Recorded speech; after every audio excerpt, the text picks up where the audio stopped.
अर्ध नर अर्ध पशु, ये अवतार को हमने फर्स्ट एपिसोड में डिस्कस किया। देखिए, भगवान का जो हर अवतार है किसी न किसी कारण के लिए वो प्रकट होते हैं। परित्राणाय साधूनां विनाशाय च दुष्कृत, भगवान गीता में बोलते हैं ना। तो जब जब भक्तों के ऊपर कुछ असुविधा आता है और उनको रक्षा करने के लिए भगवान कुछ न कुछ अवतार लेते हैं। माता अदिति के द्वारा ये बामन देव का जन्म होता है। तो शास्त्र में बोला गया है कि कब आप अपने गुरु को रिजेक्ट कर सकते हैं। इसलिए ब्रह्मांड क्रैक हो जाता है, फट जाता है और बाहर का जो विरजा नदी का पानी प्रवेश करता है और इसी प्रकार गंगा नदी प्रकट होते हैं। जो भगवान विष्णु को मानता है उसको देवता बोलते हैं, और जो भगवान विष्णु का अस्तित्व को मानता नहीं है वो राक्षस बोला जाता है। परशुराम एक ब्राह्मण परिवार में जन्मे हुए थे, तो कर्म से वो क्षत्रिय कैसे क्या हो गए? चतुर्वर्ण मया सृष्टम गुण कर्म से विभाग, ऐसा गुण और कर्म से विभाग हुआ है। और तब जाके परशुराम अपना असली क्षत्रिय मूड में आके 21 बार क्षत्रियों को नष्ट कर देते हैं, खून का नदी बहा देते हैं। आप जो इमेजिन कीजिए, श्री राम और परशुराम जी आमने सामने, कैसा लग रहा होगा। तो सीता माता घर जाती है और शिव धनुष को उठा के लेके आती। तब परशुराम जी बोलते कि प्रभु, आपको अगर बाण छोड़ना है इस परशुराम का अहंकार के ऊपर छोड़िए। श्री राम जी को संपूर्ण पुरुष क्यों कहा जाता है? श्री राम जो है मर्यादा पुरुषोत्तम बोला जाता है उनको। मर्यादा पुरुषोत्तम क्यों? क्योंकि भगवान है, लेकिन एक साधारण मनुष्य कैसे रहना चाहिए, सब कुछ वो मर्यादा के अंदर रहते हुए लीला करते हैं। तो एक नारी को लाने के लिए दुनिया उल्टा कर दिया। तो राजा का कैरेक्टर बहुत क्लियर होना चाहिए, ट्रांसपेरेंट रहना चाहिए। रामचंद्र भगवान जो रूप है, मर्यादा में कैसे हमको जीना है भौतिक संसार में, एक मनुष्य को सिखाया है, इसलिए उनको मर्यादा पुरुषोत्तम श्री राम बोला। दंडकारण्य से सीता माता को अपहरण किया गया था रावण के द्वारा।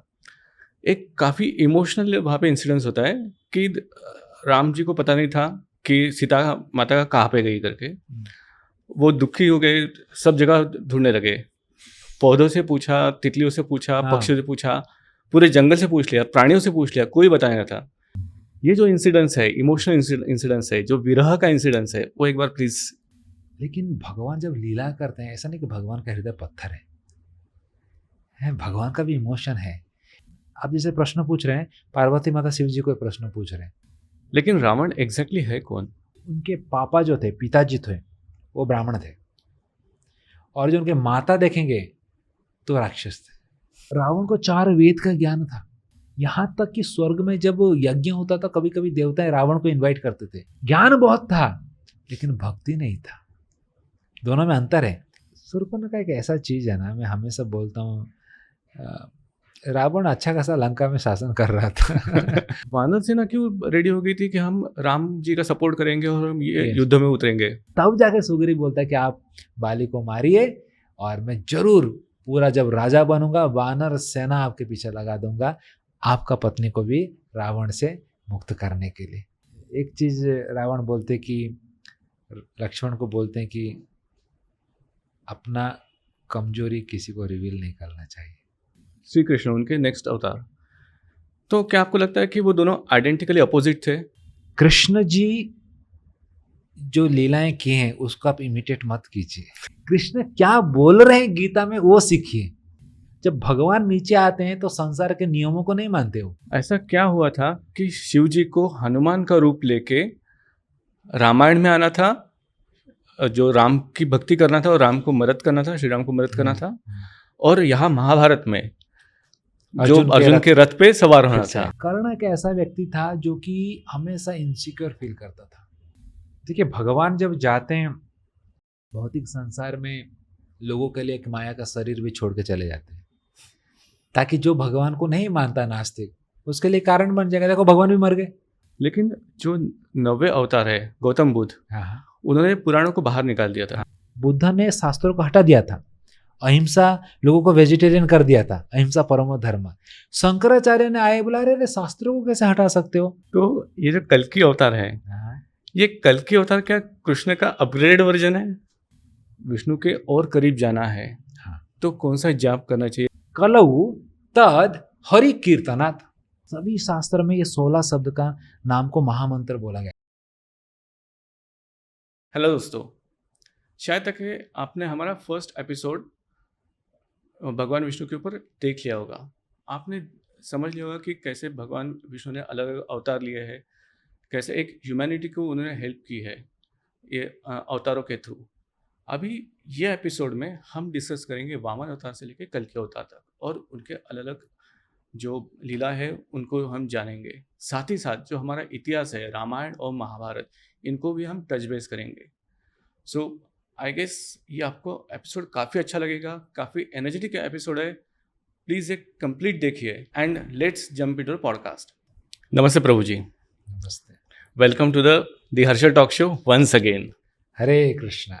आई am also very happy once again I am interacting with you, आपके साथ फिर से भगवान के बारे में कुछ चर्चा करने के लिए। यस, ऑब्वियसली जैसा हमने लास्ट इसमें नरसिंह अवतार तक हमने डिस्कस किया था। यस यस अभी हम वामन अवतार से कल के अवतार तक डिस्कस करेंगे। यस। और ऑब्वियसली हमारे हिस्टोरिकल इवेंट्स जैसे महाभारत और रामायण, हाँ हाँ। ऑब्वियसली मैं इनको इपिक या फिर माइथोलॉजिकल कैरेक्टर नहीं बोलूँगा, कि जो अपना हिस्ट्री है वो है ही अपना हिस्ट्री। तो ये जो हम स्टार्ट करेंगे तो मुझे एक थोड़ा सा एक स्टोरी रूप में चाहिए, जैसा हमने लास्ट एपिसोड किया था। हाँ हाँ। तो मैं ज़्यादा खुश हो जाऊँगा कि हमें कुछ स्टोरी रूप में सुनने को मिले। देखते हैं भगवान क्या इंस्पायर करते हैं। ऐसा मैं कुछ प्लान करके नहीं बोल पाता हूँ। जब भी ऐसा स्पिरिचुअल टॉपिक रहता है, हृदय में भगवान रहते हैं, वो जो स्फूर्ति देते हैं वो निकलता है। It is his plan. तो वंस अगेन हम एपिसोड चालू करें, कोई स्तोत्र मंत्र? यस, सेम रहेगा हमारा स्तोत्र हमेशा। भगवान अपने गुरु के प्रति हम अपना भक्ति आदर समर्पण करते हैं और हमारे गुरु परंपरा के साथ कृष्ण तक हम स्तुति करेंगे और शुरू करेंगे। ओम ज्ञानतिमिरान्धस्य ज्ञानञ्जनशलाकया चक्षुरुन्मीलितं येन तस्मै श्रीगुरुवे नमः। नमः ओम विष्णुपदाय कृष्णपृष्ठाय भूतले श्रीमते भक्तिवेदांत स्वामी इति नामिने। नमस्ते सरस्वती देवी गौरवाणी प्रचारिणे निर्विशेष शून्यवादी पाश्चात्य देश तारिणी। जय श्री कृष्ण चैतन्य प्रभु नित्यानंद श्री अद्वैत गदाधर श्रीवासादि गौर भक्त वृंद। हरे कृष्णा कृष्ण कृष्ण हरे हरे, हरे राम राम राम हरे हरे। जैसे मैंने आपको कहा था कि हमने लास्ट एपिसोड नरसिंह अवतार तक किया। अब ये कुछ प्लान नहीं था, लेकिन अर्ध नर अर्ध पशु ये अवतार को हमने फर्स्ट एपिसोड में डिस्कस किया। ये एपिसोड में हम पूर्ण नर को डिस्कस करेंगे। आप क्या बोलना चाहोगे इसके ऊपर?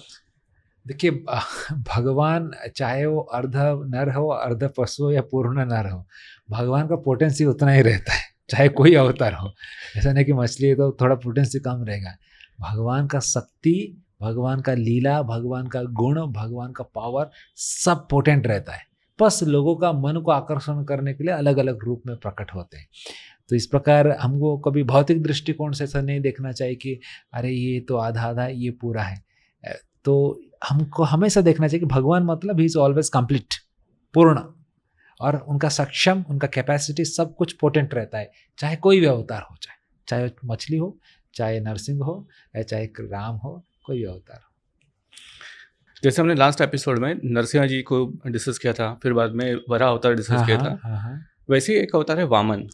लेकिन ऐसा क्यों है कि वो इतना प्रचलित नहीं, या फिर हम सिर्फ एक स्टोरी रूप में जानते हैं कि बलि की स्टोरी, और वो भी है कि बलि का अहंकार मिटाने के लिए उन्होंने वामन अवतार लिया।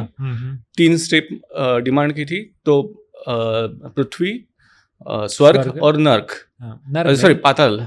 नहीं, पृथ्वी हुआ, स्वर्ग हो गया, तीसरा तो देने के हाँ, देने के था नहीं, तो तभी तो बंदी होता है। तो बलि के सर के ऊपर वो पैर रखा गया था। तो यही एक स्टोरी है, लेकिन इसके सिवा और क्या है? देखिए, भगवान का जो हर अवतार है किसी न किसी कारण के लिए वो प्रकट होते हैं। परित्रणाय साधूनां विनाशाय च दुष्कृत, भगवान गीता में बोलते हैं ना। तो जब जब भक्तों के ऊपर कुछ असुविधा आता है और उनको रक्षा करने के लिए भगवान कुछ न कुछ अवतार लेते हैं। जैसे धरती माता नीचे चले गए थे तो शुकर रूप में अवतरण लिए। तो उसी प्रकार जब ये जो समय रहता है, दानवों का शक्ति ज़्यादा हो गया था और देवताओं के ऊपर हावी पड़ रहे थे, और ख़ास करके बलि महाराज, और वो वैसे तो प्रहलाद महाराज के वंशज में आते हैं और वो दानव के राजा थे, कौन उनको परास्त कर पाएगा? तो प्रैक्टिकली वो सबको परास्त कर चुके थे। तो तब देवताओं ने प्रार्थना किया और माता अदिति के द्वारा ये वामन देव का जन्म होता है। देवताओं को रक्षा करने के लिए वामन देव साक्षात भगवान विष्णु है। और फिर वामन देव जाते हैं बलि महाराज को भिक्षा मांगने के लिए, एक बटु के रूप में जाते हैं, ब्राह्मण के रूप में जाते हैं। तो शुक्राचार्य पहचान लेते हैं, बोले कि ये कोई साधारण ब्राह्मण नहीं है, विष्णु है। तो शुक्राचार्य बोलते हैं कि नहीं देने का इसको कुछ, मना कर दो, रिजेक्ट हिम। तो बलि महाराज सोचते हैं कि यज्ञ कर रहे हैं, यज्ञ पुरुष कौन है? विष्णु। विष्णु का पूजा कर रहे हैं शक्ति के लिए, और सामने दरवाजा में खड़ा है भिक्षाम देहि बोल रहा है विष्णु, और तुम बोल रहे कि रिजेक्ट हिम। डजंट मैच ना your speech and your action. तो बलि महाराज को थोड़ा नहीं जमता है, बोले कि नहीं कुछ गड़बड़ लग रहा है, मुझे देना चाहिए। शुक्राचार्य बोले मैं गुरु हूं ना, मेरा बात सुनना कि नहीं? हाँ गुरु है, आपको सुनना है, मैं बोल रहा हूँ ना, reject him, don't give anything. तो इस पॉइंट में बलि महाराज को एक डिसीजन लेना था कि गुरु के बात सुनूं या ना सुनूं। इट्स बिग थिंग ना। शुक्राचार्य गुरु बोल रहे हैं मत दो, रिजेक्ट करो, वो सब लूट देगा। बलि महाराज रिजेक्टेड हिज गुरु। तो शास्त्र में बोला गया है कि कब आप अपने गुरु को रिजेक्ट कर सकते हैं? जब गुरु भगवान को शरणागति करने के लिए मना करते हैं, that is a point you can reject your गुरु। क्योंकि गुरु का कर्तव्य क्या रहता है? आत्मा को भगवत धाम पहुंचाना, भगवान का भक्ति करवाना। अगर उसमें वो मना कर रहा है, बाधा दे रहा है, मतलब वो अपना कर्तव्य नहीं कर रहा है ना। Shukracharya was more attached to his name, fame, prestige. अगर ये हो जाएगा तो फिर अपना रोटी कपड़ा मकान कैसे चलेगा? तो he was attached to that कि ना मत दो। और उस समय बलि महाराज शुक्राचार्य को रिजेक्ट करते हैं, बोलते हैं कि हम देंगे। शुक्राचार्य श्राप देते हैं, तू गरीब हो जाएगा, सब नष्ट हो जाएगा, ये हो जाएगा, वो हो जाएगा। ठीक है, जो बोलिए गुरुदेव, but I want reject Vishnu. और बलि महाराज जाके वामन देव को बोलते कि आपको क्या चाहिए, बोलिए। वामन देव बोलते कि मुझे 3 स्टेप जमीन चाहिए। बलि महाराज हंसते हैं कि 3 स्टेप, छोटा सा बालक 3 स्टेप में तो 3 फुट में खत्म हो जाएगा, क्या होगा उसमें? अरे कुछ बड़ा मांगिए, राजा के पास आए हैं, तीनों सम्राट हूँ, 3 लोग का सम्राट हूँ। तो भगवान बोलते नहीं आप अगर छोटे चीज में भी हम संतुष्ट रहेंगे तो संतुष्ट है, बड़ा क्या छोटा क्या दे दो। उनको पता नहीं ये कौन है। जैसे ही बोलते ठीक है आपका 3 पग माप लीजिए, पहला पग में ही सारा पृथ्वी लोक को माप लेते हैं, जमीन को, उसमें पाताल भी आ गया, नर्क भी सब आ गया, नीचे ही है ना, पृथ्वी को माप लिया। दूसरा में पूरा स्वर्ग को मापते हुए ब्रह्मांड के ऊपर जाके सर उनका पैर टच होता है, इसलिए ब्रह्मांड क्रैक हो जाता है, फट जाता है, और बाहर का जो विरजा नदी का पानी प्रवेश करता है, और इसी प्रकार गंगा नदी प्रकट होते हैं। भगवान के चरणों को धो के नीचे प्रकट होते हैं। स्वर्ग में उनको मंदाकिनी गंगा बोलते हैं, जब धरती में आता है तो माँ गंगा बोलते हैं, फिर नीचे जाते हैं तो भोगवती। तो देखिए एक लीला में गंगा देवी का भी प्रकट कर देते हैं भगवान। ये आध्यात्मिक जगत की नदी है। भगवान का चरण से फटता है तब वो नदी प्रवेश होते हैं, और भगवान के चरण को धो के आते हैं, अभिषेक करके आते हैं। इसलिए गंगा नदी का पानी बहुत पवित्र है। मल्टीटास्किंग हो गया। भगवान ने गंगा नदी भी दे दिया एक लीला में। तो ये लीला ज्यादातर लोग नहीं जानते होंगे, गंगा नदी का प्रकट कैसे हुआ। तो इस प्रकार तीसरा पद रखने के लिए जगह ही नहीं है। वामन देव बोलते कि राजा जी आपने वचन दिया था, where will I put my third step? तो उनका मजाक हो जाता है। फिर राजा बलि महाराज बोलते हैं कि प्रभु अभी तक ये दास का अहंकार बचा हुआ है। आपने सारा संसार को ले लिया, मुझे नहीं लिया है, मेरा अहंकार बचा है, अभी तक मैं एग्जिस्ट करता हूं।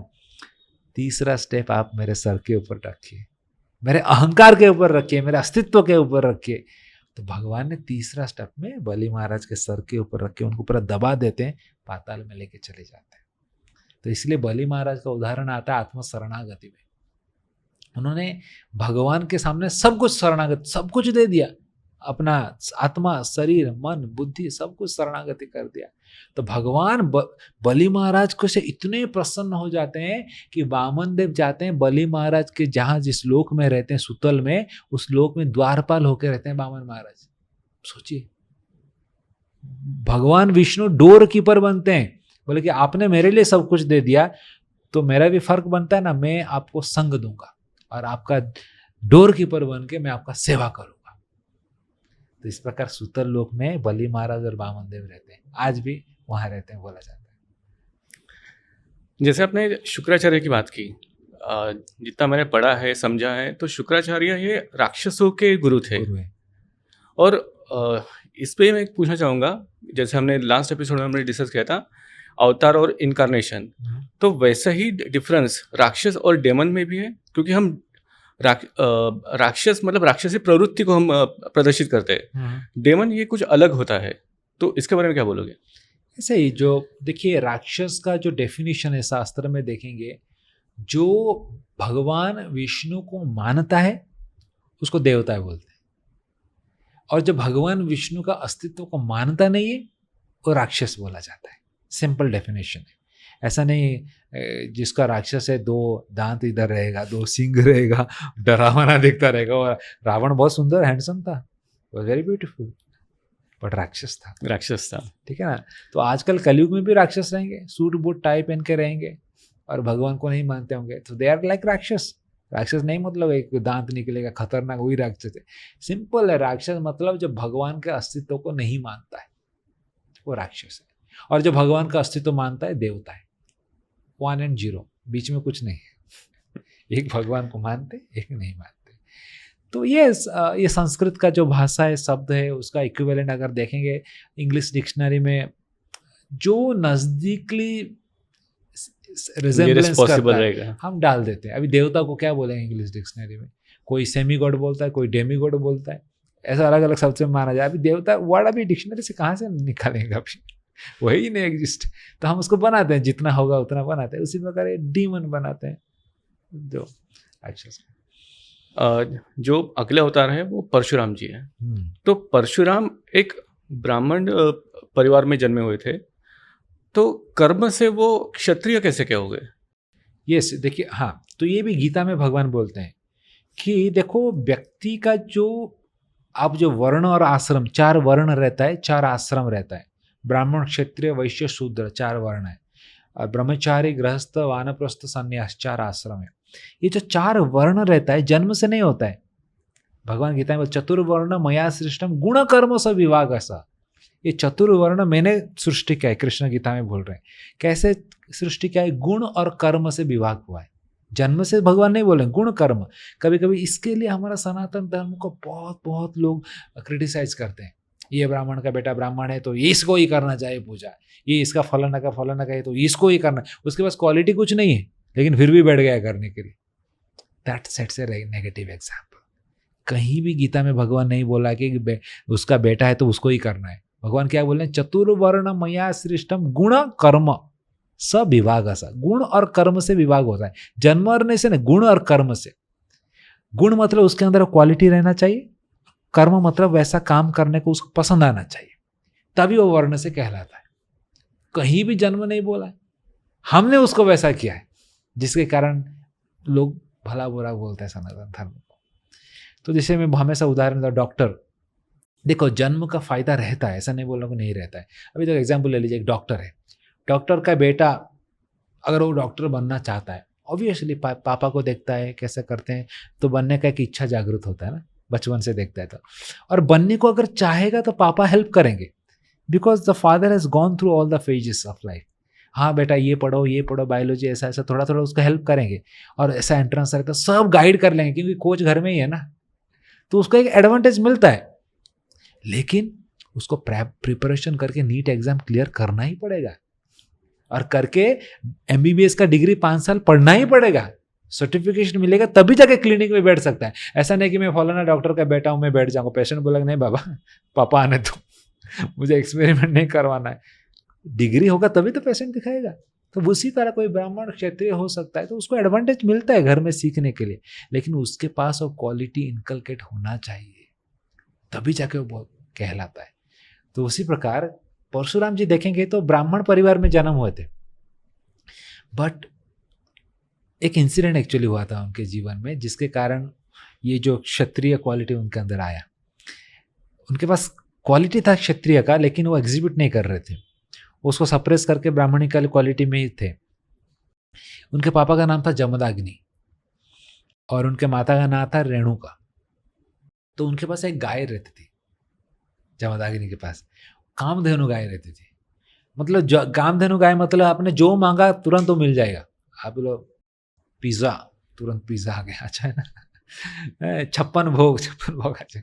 तो ये मिलता था। तो एक दिन एक राजा जा रहे थे, उनका नाम था कार्तिवीर्य अर्जुन, उनका 1000 हाथ था, बहुत पावरफुल किंग थे। तो जब वो देखते कि इतना पावरफुल गाय इनके पास है, बोले कि अरे तुम क्या करोगे गाय को, मुझे दे दो, मैं राजा हूँ, मैं सब कुछ करूँगा, खाऊंगा, ये करूँगा, वो करूँगा। तो बोलते हैं नहीं नहीं, हम तो यज्ञ करते हैं, हमको दूध लगता है, दही लगता है, घी लगता है, तो हम गाय देती है, हम इसको एक मशीन की तरह नहीं देखते, हम गौ माता, हम सेवा करते हैं और उनके दूध से हमारा यज्ञ होता है। सॉरी, मैं नहीं दे सकता अपने माँ को। इसको गुस्सा आता कार्तिक, बोले राजा को नहीं दे रहा, जबरदस्ती लेके चला जाता है। उसको पता नहीं था बेटा कौन है। तो बाद में परशुराम बेटा बदला लेगा। बाद में परशुराम आते हैं और माँ बोलती कि ऐसा ऐसा सब हुआ था। तो ये बड़ा गुस्सा हो जाता है, उसको इतना हिम्मत कि जबरदस्ती लिया। तो परशुराम सीधा जाता है और सीधा चार्ज करता है। उनके पास परशु वैसे भी था, शिवजी ने गिफ्ट किया था परशु, लेके जाते हैं और कार्तिवीर्य अर्जुन का एक एक हाथ पर ठक ठक ठक ठक ठक ठक ठक काटना चालू कर देते हैं, उसको मार देते हैं और गाय को लेके आ जाते हैं। और जैसे ही गाय को लेके आते हैं, जमदग्नि को पता चलता है कि नालायक, तो एक ब्राह्मण होकर ऐसा कैसे कर सकता है, किसी का हत्या कर सकता है, ब्राह्मण तो कभी नहीं करता, क्षत्रिय करता है। तो उसको बहुत गाली करते हैं, चेस्टाइज करते हैं कि ये have done a very wrong thing. Jamadagni बोलते कि तुम जाके प्रायश्चित करो, तीर्थ यात्रा में जाओ और प्रायश्चित करो। तो परशुराम चले जाते हैं तीर्थ यात्रा में। तब तक क्या होता है, इनके जो बेटे थे कार्तिवीर्य अर्जुन, वो बदला लेने के लिए आते हैं और परशुराम जी नहीं है, तो वो निर्मम अवस्था से जमदग्नि का हत्या कर देते हैं और चले जाते हैं।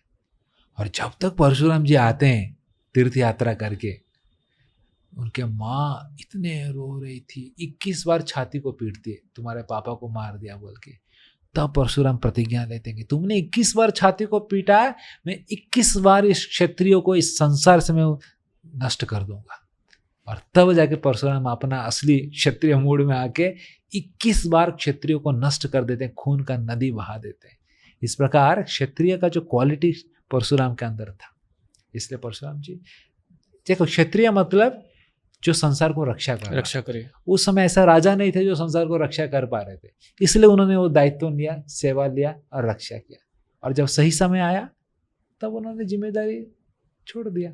जब प्रभु रामचंद्र आए तब तक उन्होंने पकड़ कर रखा था, क्योंकि कोई प्रॉपर धार्मिक राजा नहीं था उस समय। तो जैसे कहा जाता है कि रेणुका, मतलब उनकी जो माँ थी रेणुका, वो क्षत्रिय फैमिली से बिलोंग करती थी, तो उसके वजह से ही इनमें वो क्षत्रिय वाले गुण आ गए थे, ऐसा कुछ? हाँ, ऐसा भी होता है कि आपका मदरली कनेक्शन जो रहता है उसके कारण भी इनेट क्वालिटी आता है।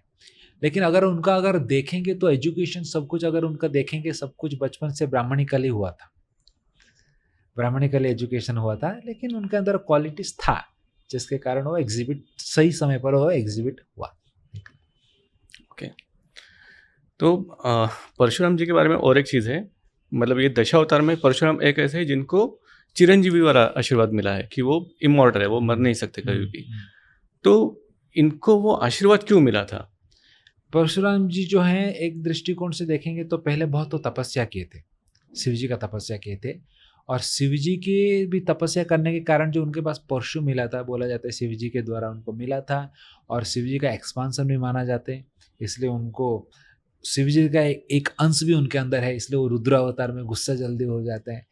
और शिव जी की कृपा से, शिव जी भी जैसे वैष्णव नाम यथा शंभु, वो भी चिरंजीवी, शिव जी भी भगवान है, भगवान का रूप है, तो उनकी कृपा से इनको भी चिरंजीवी का एक मिला था। और उनके द्वारा बहुत सारा भी लीला बाकी है करने के लिए। जैसे मैंने बोला कि जब राम जी आ गए तो उन्होंने सब छोड़ दिया सब कुछ, और वो बोलते हैं अभी भी तपस्या कर रहे हैं परशुराम जी, ताकि फ्यूचर में जब भगवान का और एक अवतार, कल के अवतार आएंगे, तो जब वो आएंगे तो परशुराम जी उनको फिर जो शिक्षा देके उनको आगे बढ़ाएंगे। तो ये भी एक बाकी है, उनका लीला आगे होने वाला है परशुराम जी का।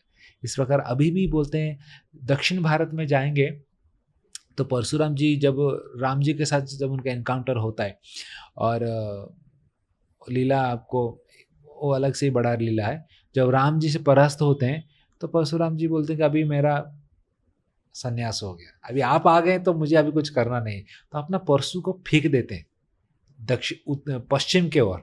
तो जहाँ परशु गिरता है तो वहाँ पर समुंदर पीछे पीछे पीछे चले जाते हैं, तो वहाँ एक नया क्षेत्र बन जाता है, उसे पाजक क्षेत्र बोलते हैं। और आज वहाँ पर बैठ के परशुराम जी तपस्या कर रहे हैं।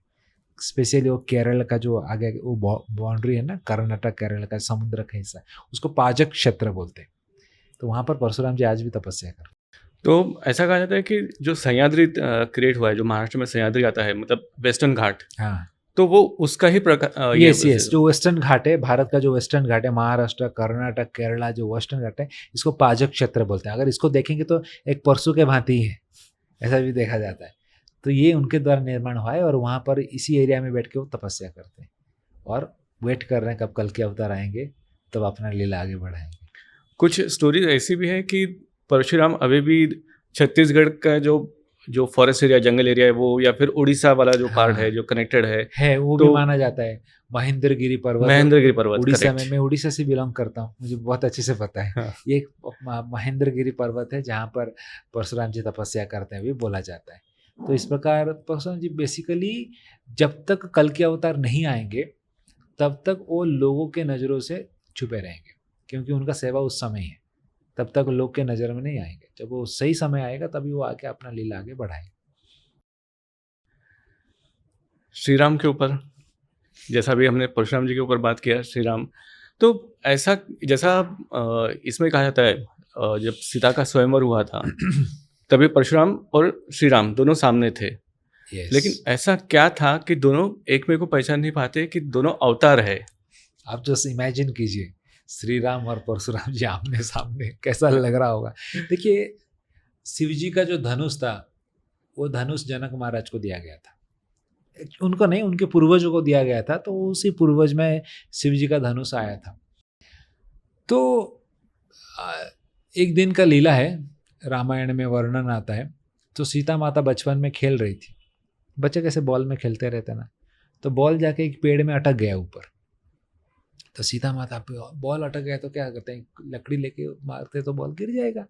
सो सीता माता घर जाती है और शिव धनुष को उठा के लेके आती है। शिव धनुष को उठा के एक हाथ में उठाती है और धड़ से मारते, बॉल गिर जाता है, फिर जाके रख के खेलना जाए।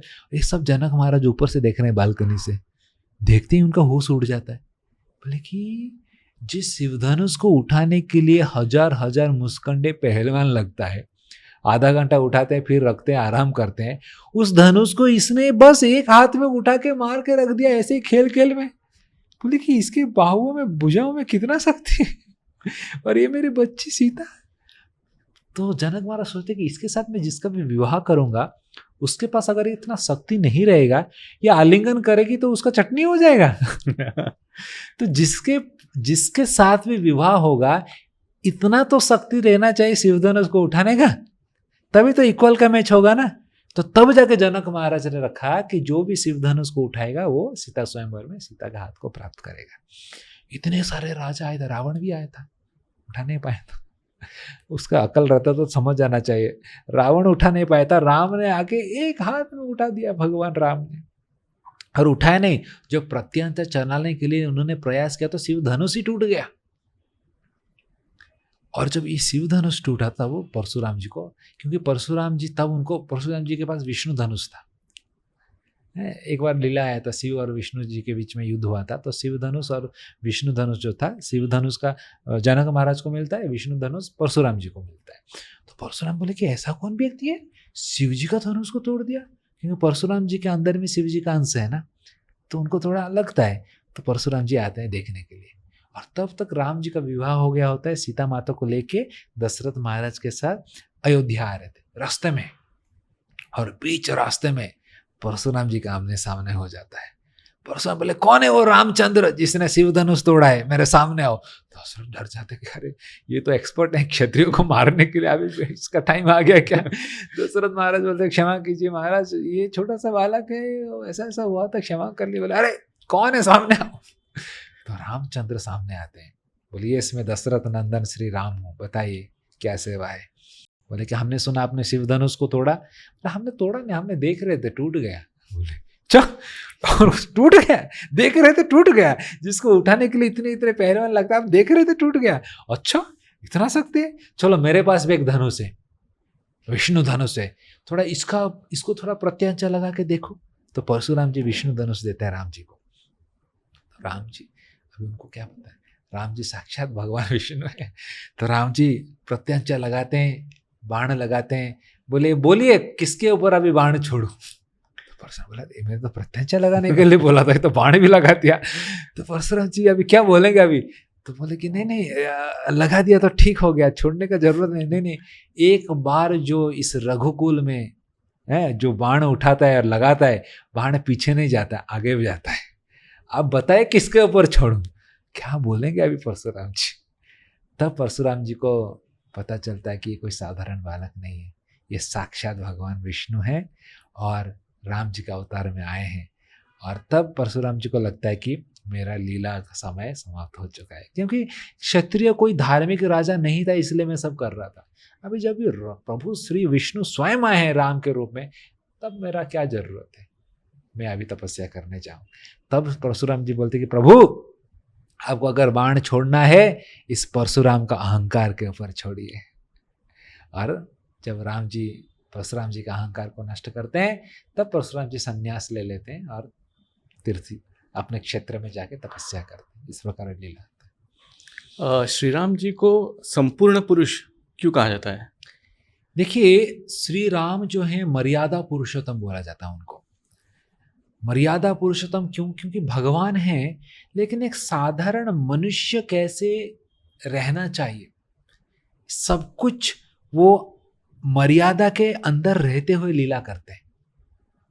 अभी जब दशरथ जी ने, जब माता कैकेयी ने उनको वरदान मांगा कि आप वनवास जाओ, दशरथ ने तुरंत बोला राम को कि बेटा देखो, तुम क्या करो ना, मुझे जेल में डाल दो, अगर मैं जेल में चला गया तो राजा का कुछ वैलिडिटी नहीं है, और तुम राजा बन जाओ। तो राम जी को डायरेक्ट दशरथ जी ने ऐसा ओपन इन्विटेशन दिया। राम जी ने मना, ऐसा नहीं करूँगा, क्योंकि माता ने ये बोला है ना। तो ये जो धर्म, एक पुत्र का धर्म क्या होता है उन्होंने निभाया, एक पति का धर्म क्या होता है। जब सीता को रावण ने अपहरण किया, राम राजा है, क्या रानियों का कमी है क्या? रानी और एक विवाह कर सकते थे, लेकिन नहीं, एक पतिव्रता थे। राम जी सिखा रहे हैं कि एक पतिव्रता होके एक नारी का सम्मान करो। तो एक नारी को लाने के लिए दुनिया उल्टा कर दिया, रावण का पूरा सेना को मार दिया, रावण को मार दिया, लंका को नष्ट कर दिया। तो कैसे एक पति का धर्म निभाते और एक राजा का धर्म निभाते। जब राजा हो जाते हैं, देखो एक धोबी ने माता सीता के कैरेक्टर के ऊपर कुछ बोला था, लेकिन यदि जो राजा रहता है ना, जो भी करता है प्रजा उसको फॉलो करता है। और राजा के कैरेक्टर के ऊपर अगर डाउट आता है ना, फिर राजा का बात कोई नहीं सुनेगा, अरे ये तो ऐसा है, nobody will give importance to his instruction, taken for granted। हाँ ठीक, ऐसा चलता है। तो राजा का कैरेक्टर बहुत क्लियर होना चाहिए, ट्रांसपेरेंट रहना चाहिए, और उसी के लिए माता सीता को फिर से वनवास भेज दिया, एक राजा का धर्म भी निभाया। हालांकि हृदय के ऊपर पत्थर रख के उनको भेजना पड़ा, लेकिन राजा का भी कर्तव्य है, ड्यूटी, और एक पुत्र का धर्म भी निभाया। जब लव कुश जन्म हुए और लव कुश आके रामायण गा रहे थे अयोध्या में, तो प्रभु श्री राम सिंहासन में बैठे थे, लेकिन लव कुश के मुख से जब रामायण सुने, वह सिंहासन से उतर के नीचे आ गए, पूरा फ्लोर में बैठ गए। पुत्र के मुख से रामायण जब सुन रहे थे। इस प्रकार प्रभु रामचंद्र का अगर आप लीला देखेंगे, भौतिक संसार में साधारण जीव को कैसे जीना चाहिए, क्या करना चाहिए, सभी प्रकार का इस धर्म को उन्होंने निभाया है प्रभु रामचंद्र। इसलिए उनको मर्यादा पुरुषोत्तम बोला जाता है। मर्यादा को कभी उल्लंघन नहीं किया है।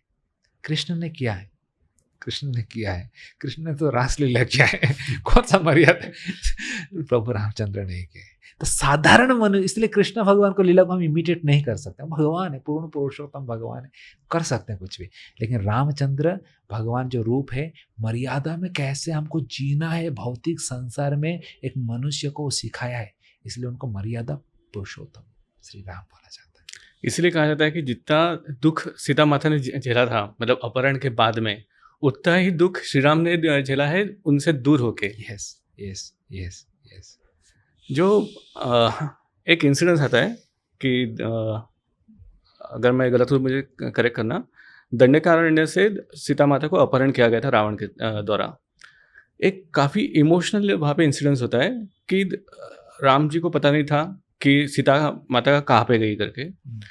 वो दुखी हो गए, सब जगह ढूंढने लगे। पौधों से पूछा, तितलियों से पूछा, हाँ। पक्षियों से पूछा, पूरे जंगल से पूछ लिया, प्राणियों से पूछ लिया, कोई बता नहीं रहा था। फिर आखिर में रोते-रोते उन्होंने क्रोधित होके बाण निकाला और बोला कि मैं इन सबको मार दूँगा, मतलब जंगल को नष्ट कर दूँगा। ये जो इंसिडेंस है, इमोशनल इंसिडेंस है, जो विरह का इंसिडेंस है, वो एक बार प्लीज़ एलैबोरेट कर दीजिए। देखिए, जब पंचवटी से सीता माता का अपहरण होता है और प्रभु रामचंद्र आते हैं, देखिए भगवान है, ये भगवान है। लेकिन भगवान जब लीला करते हैं, ऐसा नहीं कि भगवान का हृदय पत्थर है, भगवान का भी इमोशन है। भगवान इस लीलाओं से सिखाते हैं कि जीव को कितना प्रेम, अगर भगवान अपने शक्ति के प्रति उनका इतना प्रेम है तो जीव के प्रति भी रहेगा ना इतना प्रेम। तो इस लीलाओं से हम देख सकते हैं कि भगवान के हृदय में कितना प्रेम है उनके जीवों के प्रति। माता सीता को जब रावण ने ले लेता है तो भगवान रोते हैं, बहुत रोते हैं, सबको पूछ रहे हैं।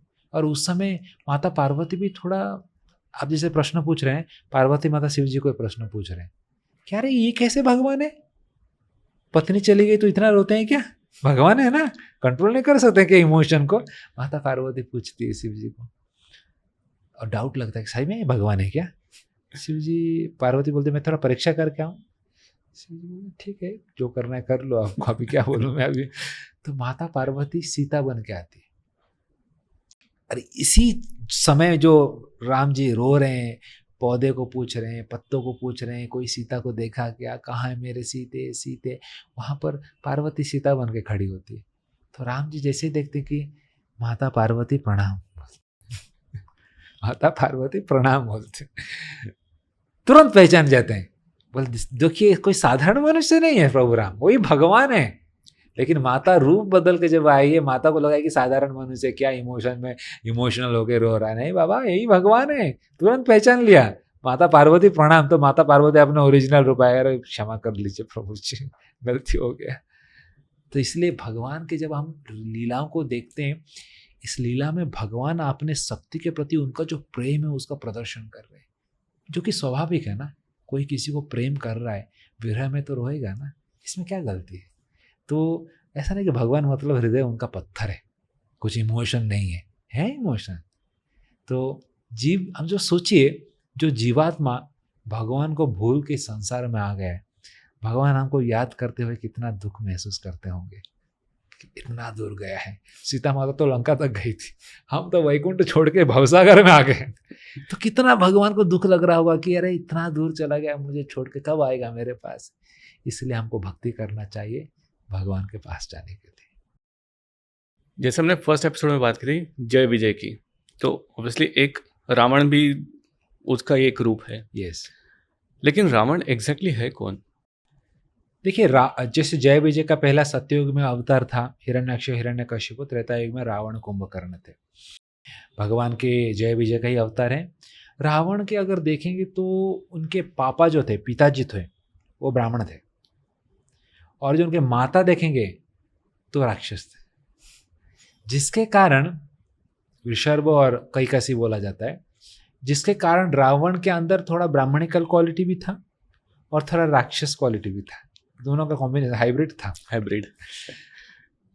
तो उसका 10 सर था, लेकिन हमेशा राक्षस प्रवृत्ति उसको हावी हो रहा था। बोलते हैं ना, माँ का क्वालिटी थोड़ा ज़्यादा हावी होता है, संस्कार उधर से ज़्यादा आता है, जिसके कारण रावण को 4 वेद का ज्ञान था, उपनिषद वेद सब मंत्र उच्चारण में एक्सपर्ट था। यहाँ तक कि स्वर्ग में जब यज्ञ होता था, कभी कभी देवताएं रावण को इनवाइट करते थे मंत्र उच्चारण करने के लिए, इतना सुंदर मंत्र उच्चारण करता था वो। ज्ञान बहुत था लेकिन भक्ति नहीं था। दोनों में अंतर है। ऐसा नहीं कि हम 4 वेद पढ़ लिया, पंडित बन गए तो हम बड़े भगवान के, नहीं। भक्ति जो है, अनपढ़ गवार भी भक्त बन सकता है।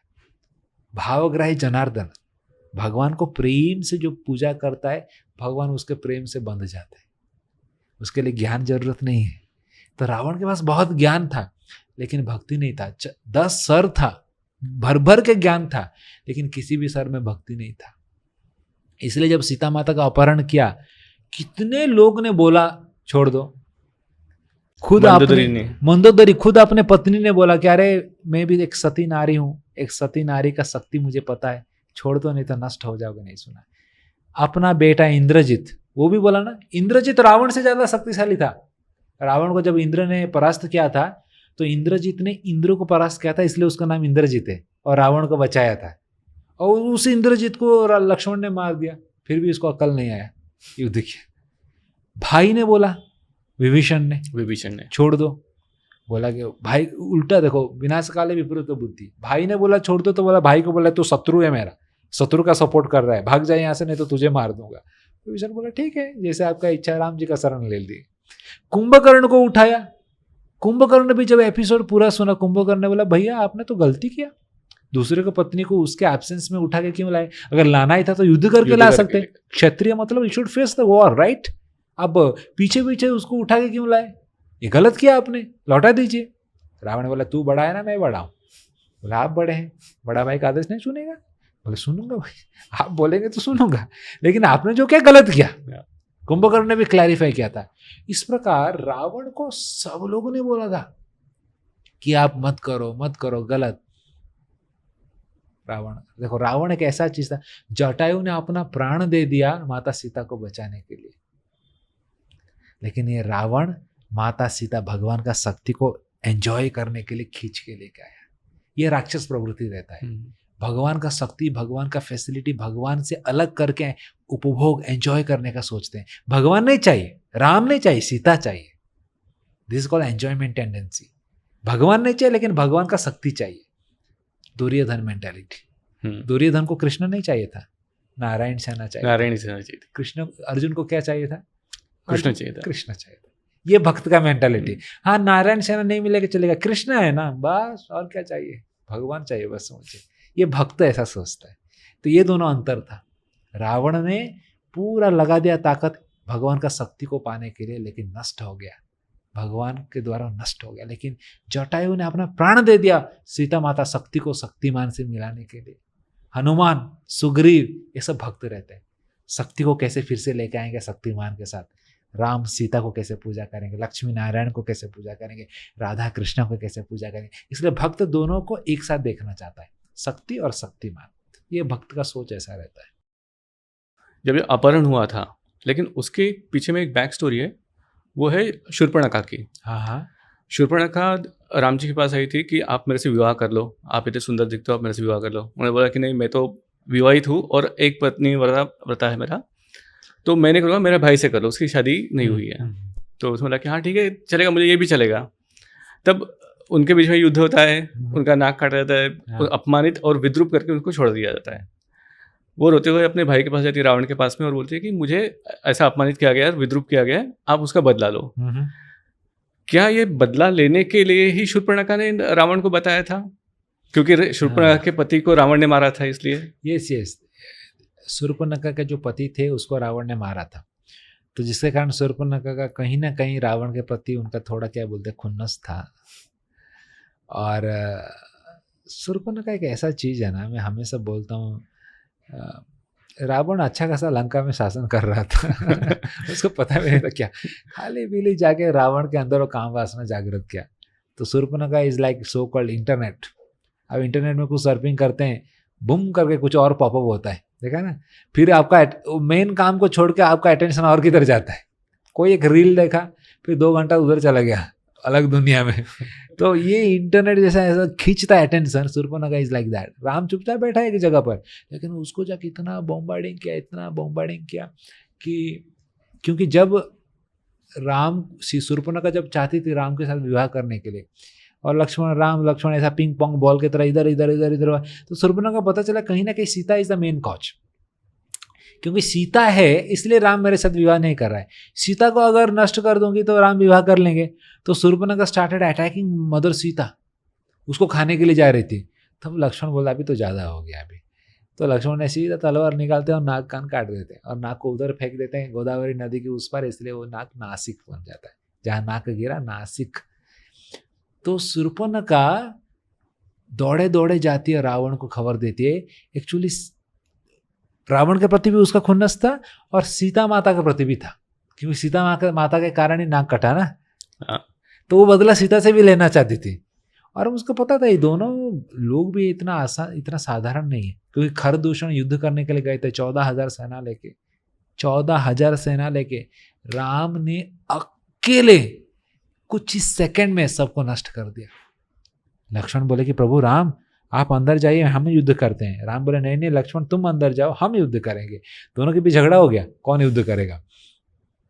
फिर बाद में राम बोलते कि लक्ष्मण ये घर का मामला है, तुम्हें पता नहीं चलेगा, तुम अंदर जाओ, मैं संभालता हूँ।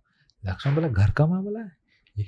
पीछे ऐसा लीला होता है कि जब वनवास में गए थे राम हमेशा धनुष लेके जाते हैं, तो सीता माता एक बार बोलते कि अरे हमेशा आप धनुष लेके जाते हैं, इसका कभी यूज भी करते हैं कि नहीं ना, सो के इसके लिए ऐसा पकड़ के घूमते एक कमेंट पास किया था सीता माता, तो राम जी को बहुत बुरा लगा था। बोले टाइम आएगा तो दिखाऊंगा तो मैं कैसे यूज करता हूँ। तो राम बोले कि ये सबसे बेस्ट टाइम है, क्योंकि इतना बड़ा 14,000 सेना है खरदूषण का और सीता खिड़की से देख रही है, तो अभी थोड़ा दिखाऊंगा तो सीता को पता चलेगा मैं भी कौन हूँ।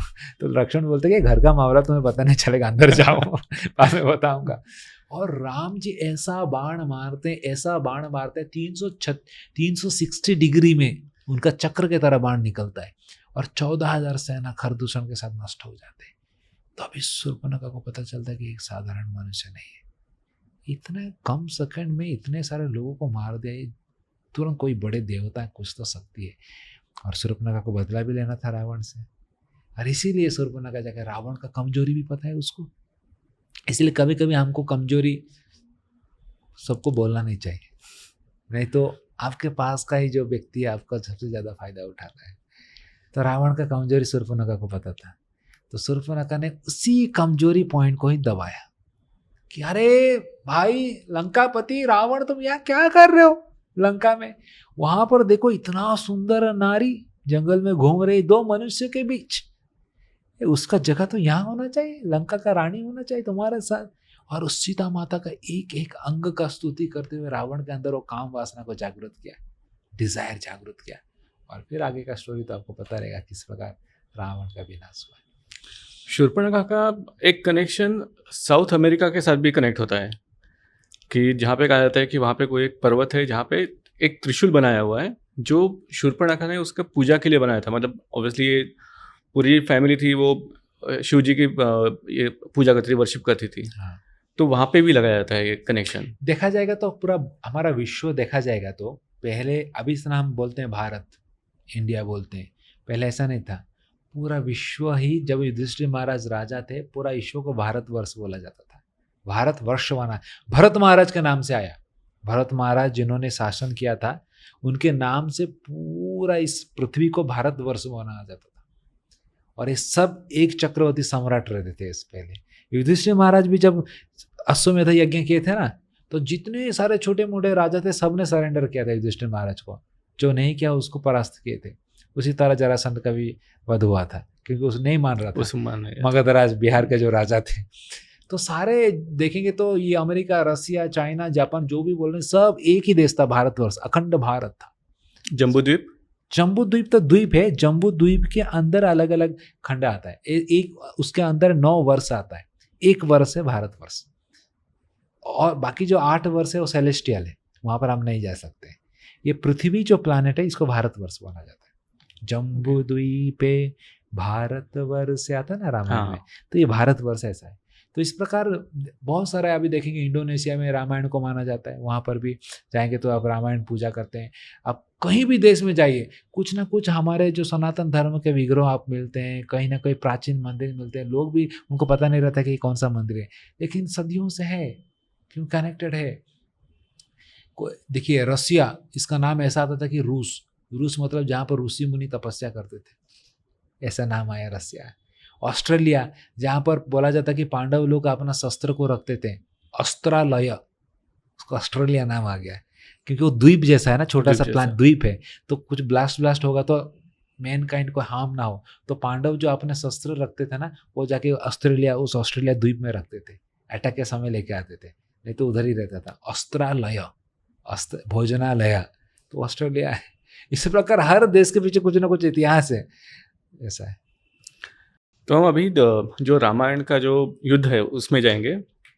रामायण का जो युद्ध हुआ था तो राक्षस सेना थी और यहाँ पे वानर सेना थी। अभी देखा जाए तो श्री राम जी के पास में खुद की सेना नहीं थी जो पूरा अयोध्या में थी, ना ही वानर सेना के जो राजा थे वो राम जी नहीं थे। तो वानर सेना क्यों रेडी हो गई थी कि हम राम जी का सपोर्ट करेंगे और हम ये Yes. युद्ध में उतरेंगे, इसमें मर भी जाएंगे मिट भी जाएंगे, लेकिन हाँ।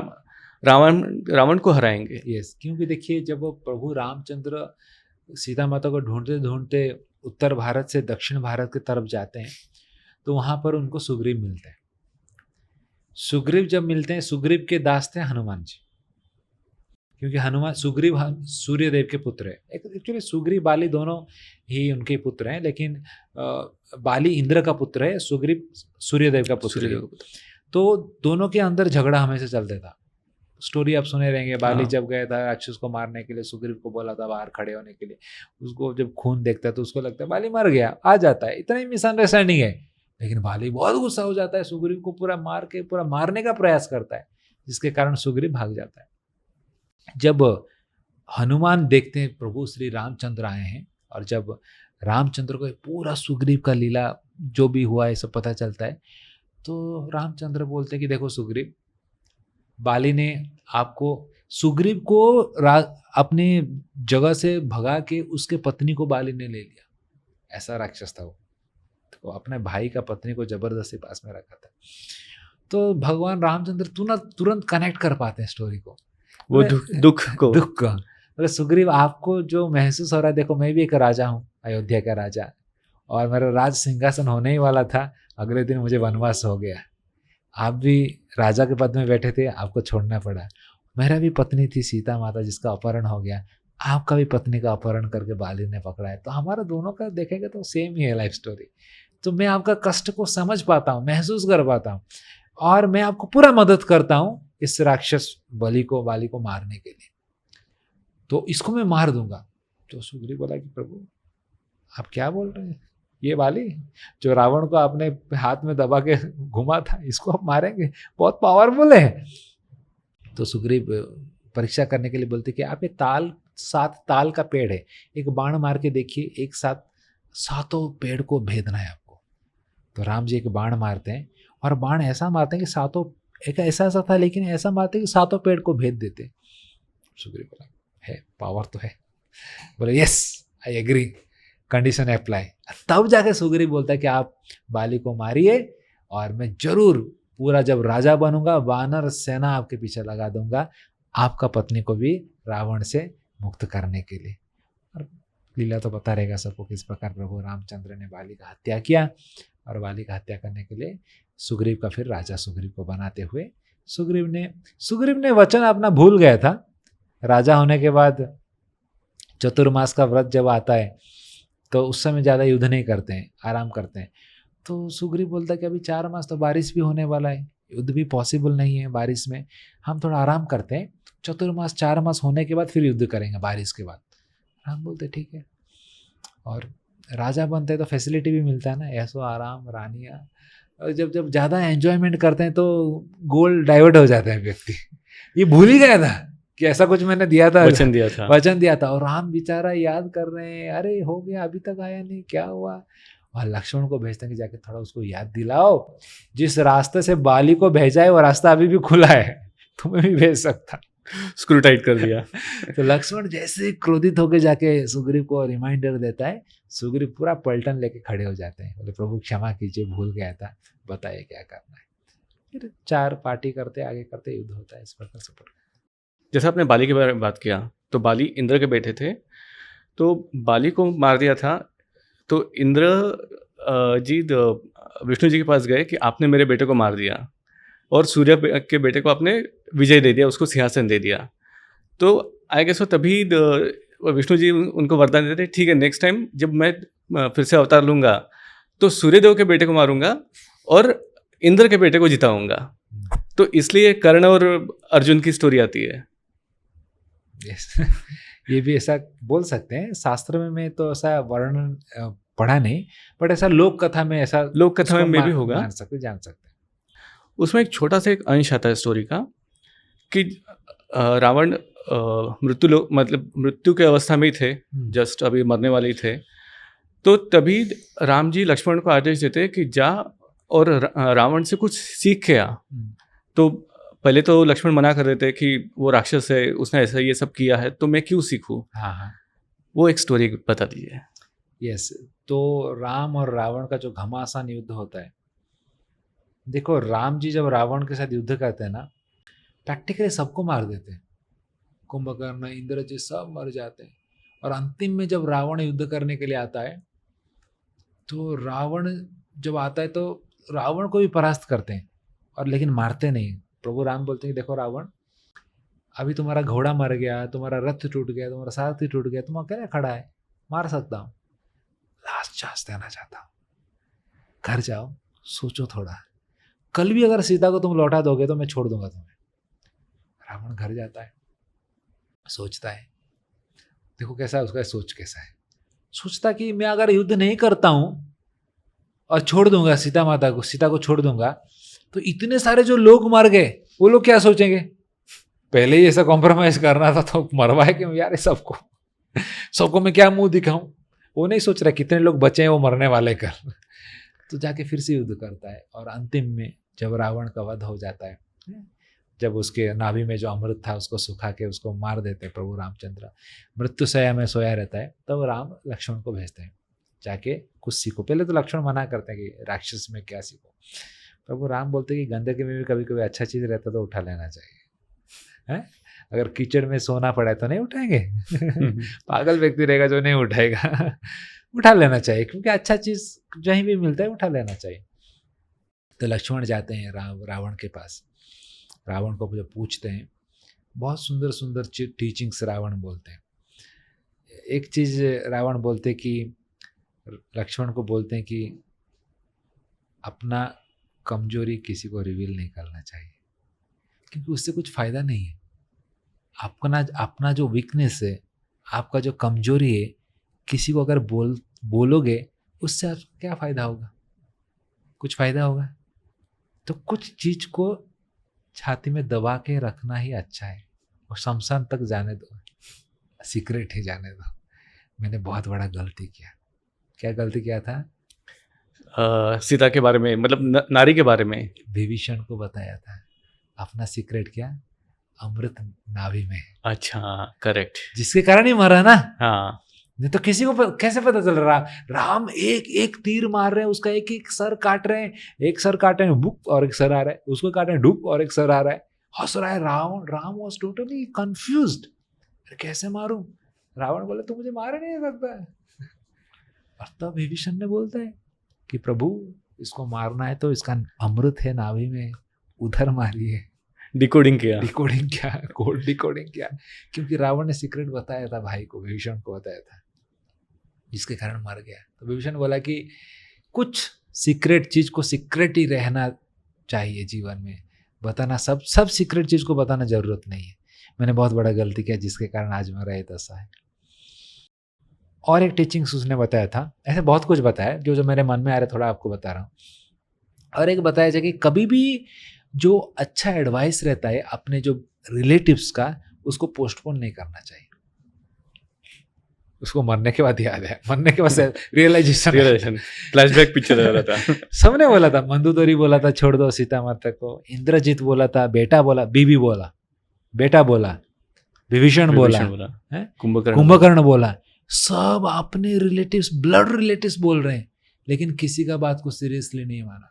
और किसका बात को सीरियसली मानता था? जो चेला चपेटे रहते थे, अरे आप त्रिलोकपति रावण है, आपको कौन परास्त कर सकता है, जो रहते ना बटर लगाने वाले कुछ लोग रहते हैं ना, चमचे, उनका बात को सीरियसली मानता था। और जो अपने वेल विशर हैं, रिलेटिव्स, उनका बात को नहीं मान रहा था। हाँ बाद में देखें, पोस्टपोन करते करते आज मेरा ये दशा है।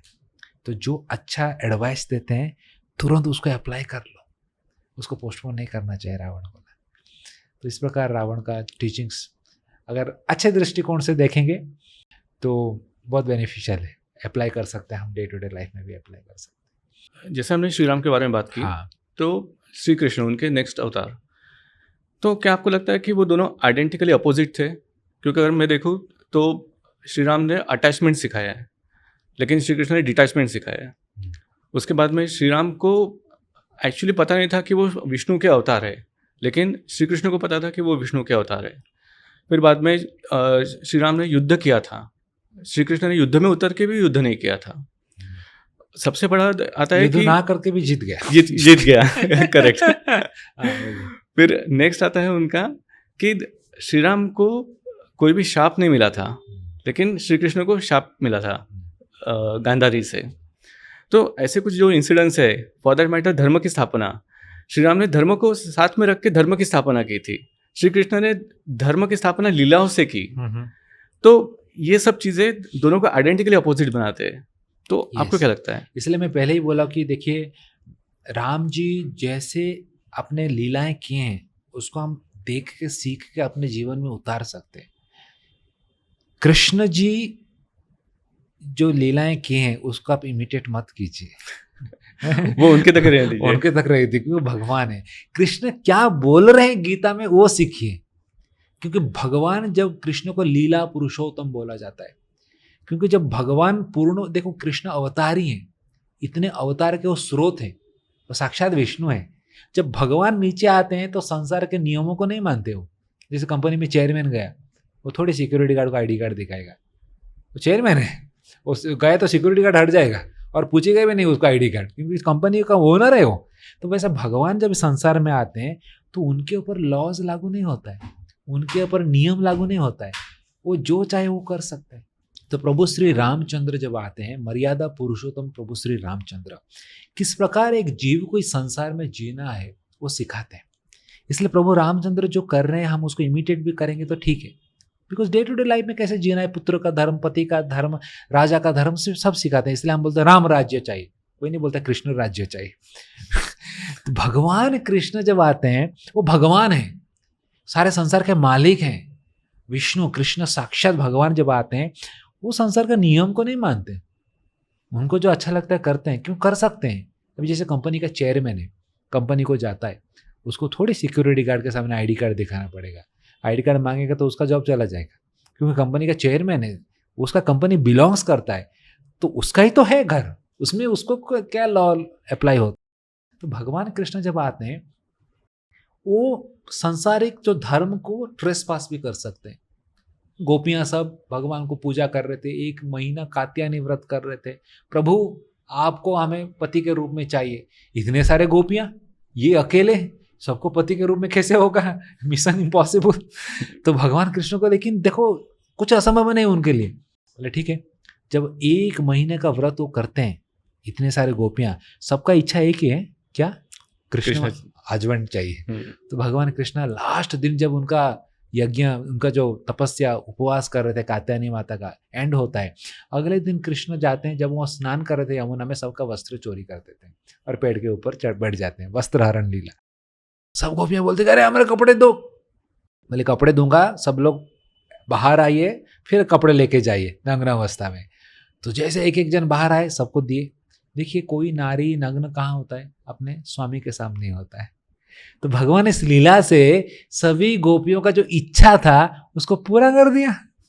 तो गोपियों को बाहर से गुस्सा आ रहा है, लेकिन अंदर से उनका आनंद आ रहा है, क्योंकि भगवान ने उनका इच्छा को पूर्ण किया। ये गोपियों का ही इच्छा था और उन्होंने तपस्या किया था, 1 महीना व्रत रखा था कृष्ण को अपने स्वामी के रूप में प्राप्त करने के लिए। इसलिए भगवान जब लीला करते हैं तो साधारण संसार के नियम से परे जाते हैं, जो कि हम समझ नहीं पाते। तो इसलिए कृष्णा कभी कभी उनके लीला देखेंगे, युद्ध ना करते हुए भी, सारथी भी रह के सबसे बड़ा युद्ध वही कर रहे थे। युद्ध जब खत्म हुआ, देखा गया कि जब गीता में भगवान जब अर्जुन को बता रहे थे, अर्जुन को विश्व रूप दिखाया भगवान। अर्जुन बोला था मैं युद्ध नहीं करूंगा, दादाजी को नहीं मारूंगा, गुरु को नहीं मारूंगा। भगवान बोलेगा अरे तेरा तो देख, सब मरने वाले हैं। विश्व रूप दिखाए तो महान रूप में इतना बड़ा मुंह बनाए, उसके अंदर जितने लोग हैं सब प्रवेश कर रहे हैं। Everyone was dying, Bhishma, Drona सब मर रहे हैं। अर्जुन को बोलते कि तू नहीं मारेगा तो और किससे मरवा लूंगा। मैंने ऑलरेडी डिसाइड कर चुका है, मैंने ऑलरेडी मैच फिक्सिंग कर चुका हूं कि अधर्म के पक्ष में जो भी रहेगा उसको मरना पड़ेगा, चाहे वो भीष्म हो चाहे वो द्रोण हो। संसार को दिखाना चाहता हूं कि भीष्म को इच्छा मृत्यु था, फिर भी अधर्म के पक्ष में खड़ा रहेंगे तो उनको झुकना ही पड़ेगा। ये भगवान कर सकते हैं। तो अर्जुन को निमित्त मात्र भवसव्यसाची करके भगवान ने उनको जिताया और उनको पूरा श्रेय दिया। महाभारत और रामायण में दो कैरेक्टर सेम थे। ऑब्वियसली एक तो विष्णु का अवतार और दूसरे थे हनुमान। ऐसा क्या हुआ था कि शिव जी को हनुमान का रूप लेके रामायण में आना था, जो राम की भक्ति करना था और राम को मदद करना था, श्री राम को मदद करना था, और यहाँ महाभारत में जो अर्जुन के रथ पे सवार होना था, मतलब एज ध्वजा के रूप में। उसका भी सुंदर लीला है, क्योंकि राम जी, शिव जी हैं, उनका आराध्य देव प्रभु रामचंद्र है। तो राम जी जब लीला करने के लिए आए तो शिव जी बोले कैसे मैं सेवा कर पाऊँ अपने प्रभु राम का।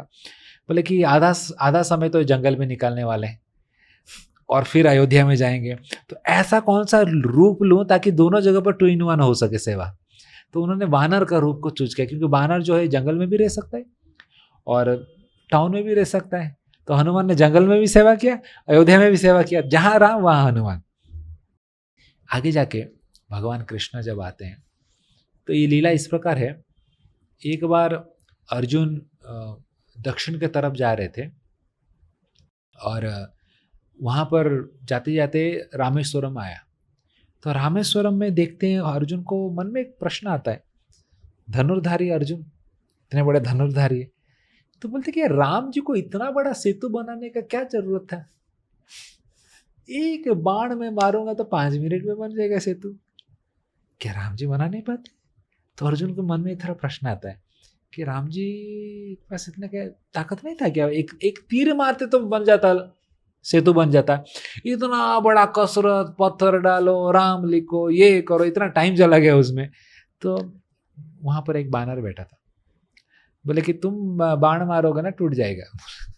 तो तुम कौन, पता है तू किससे बात कर रहा है, मैं अर्जुन हूँ, वर्ल्ड फेमस धनुर्धारी हूँ अर्जुन। बोले जो भी तुम हो, तुम जितना भी बड़ा बनाओ, मैं एक जंप करूंगा ना टूट जाएगा तुम्हारा। तो अर्जुन को थोड़ा ऑफेंड फील करता है, अर्जुन ईगो हर्ट हो जाता है।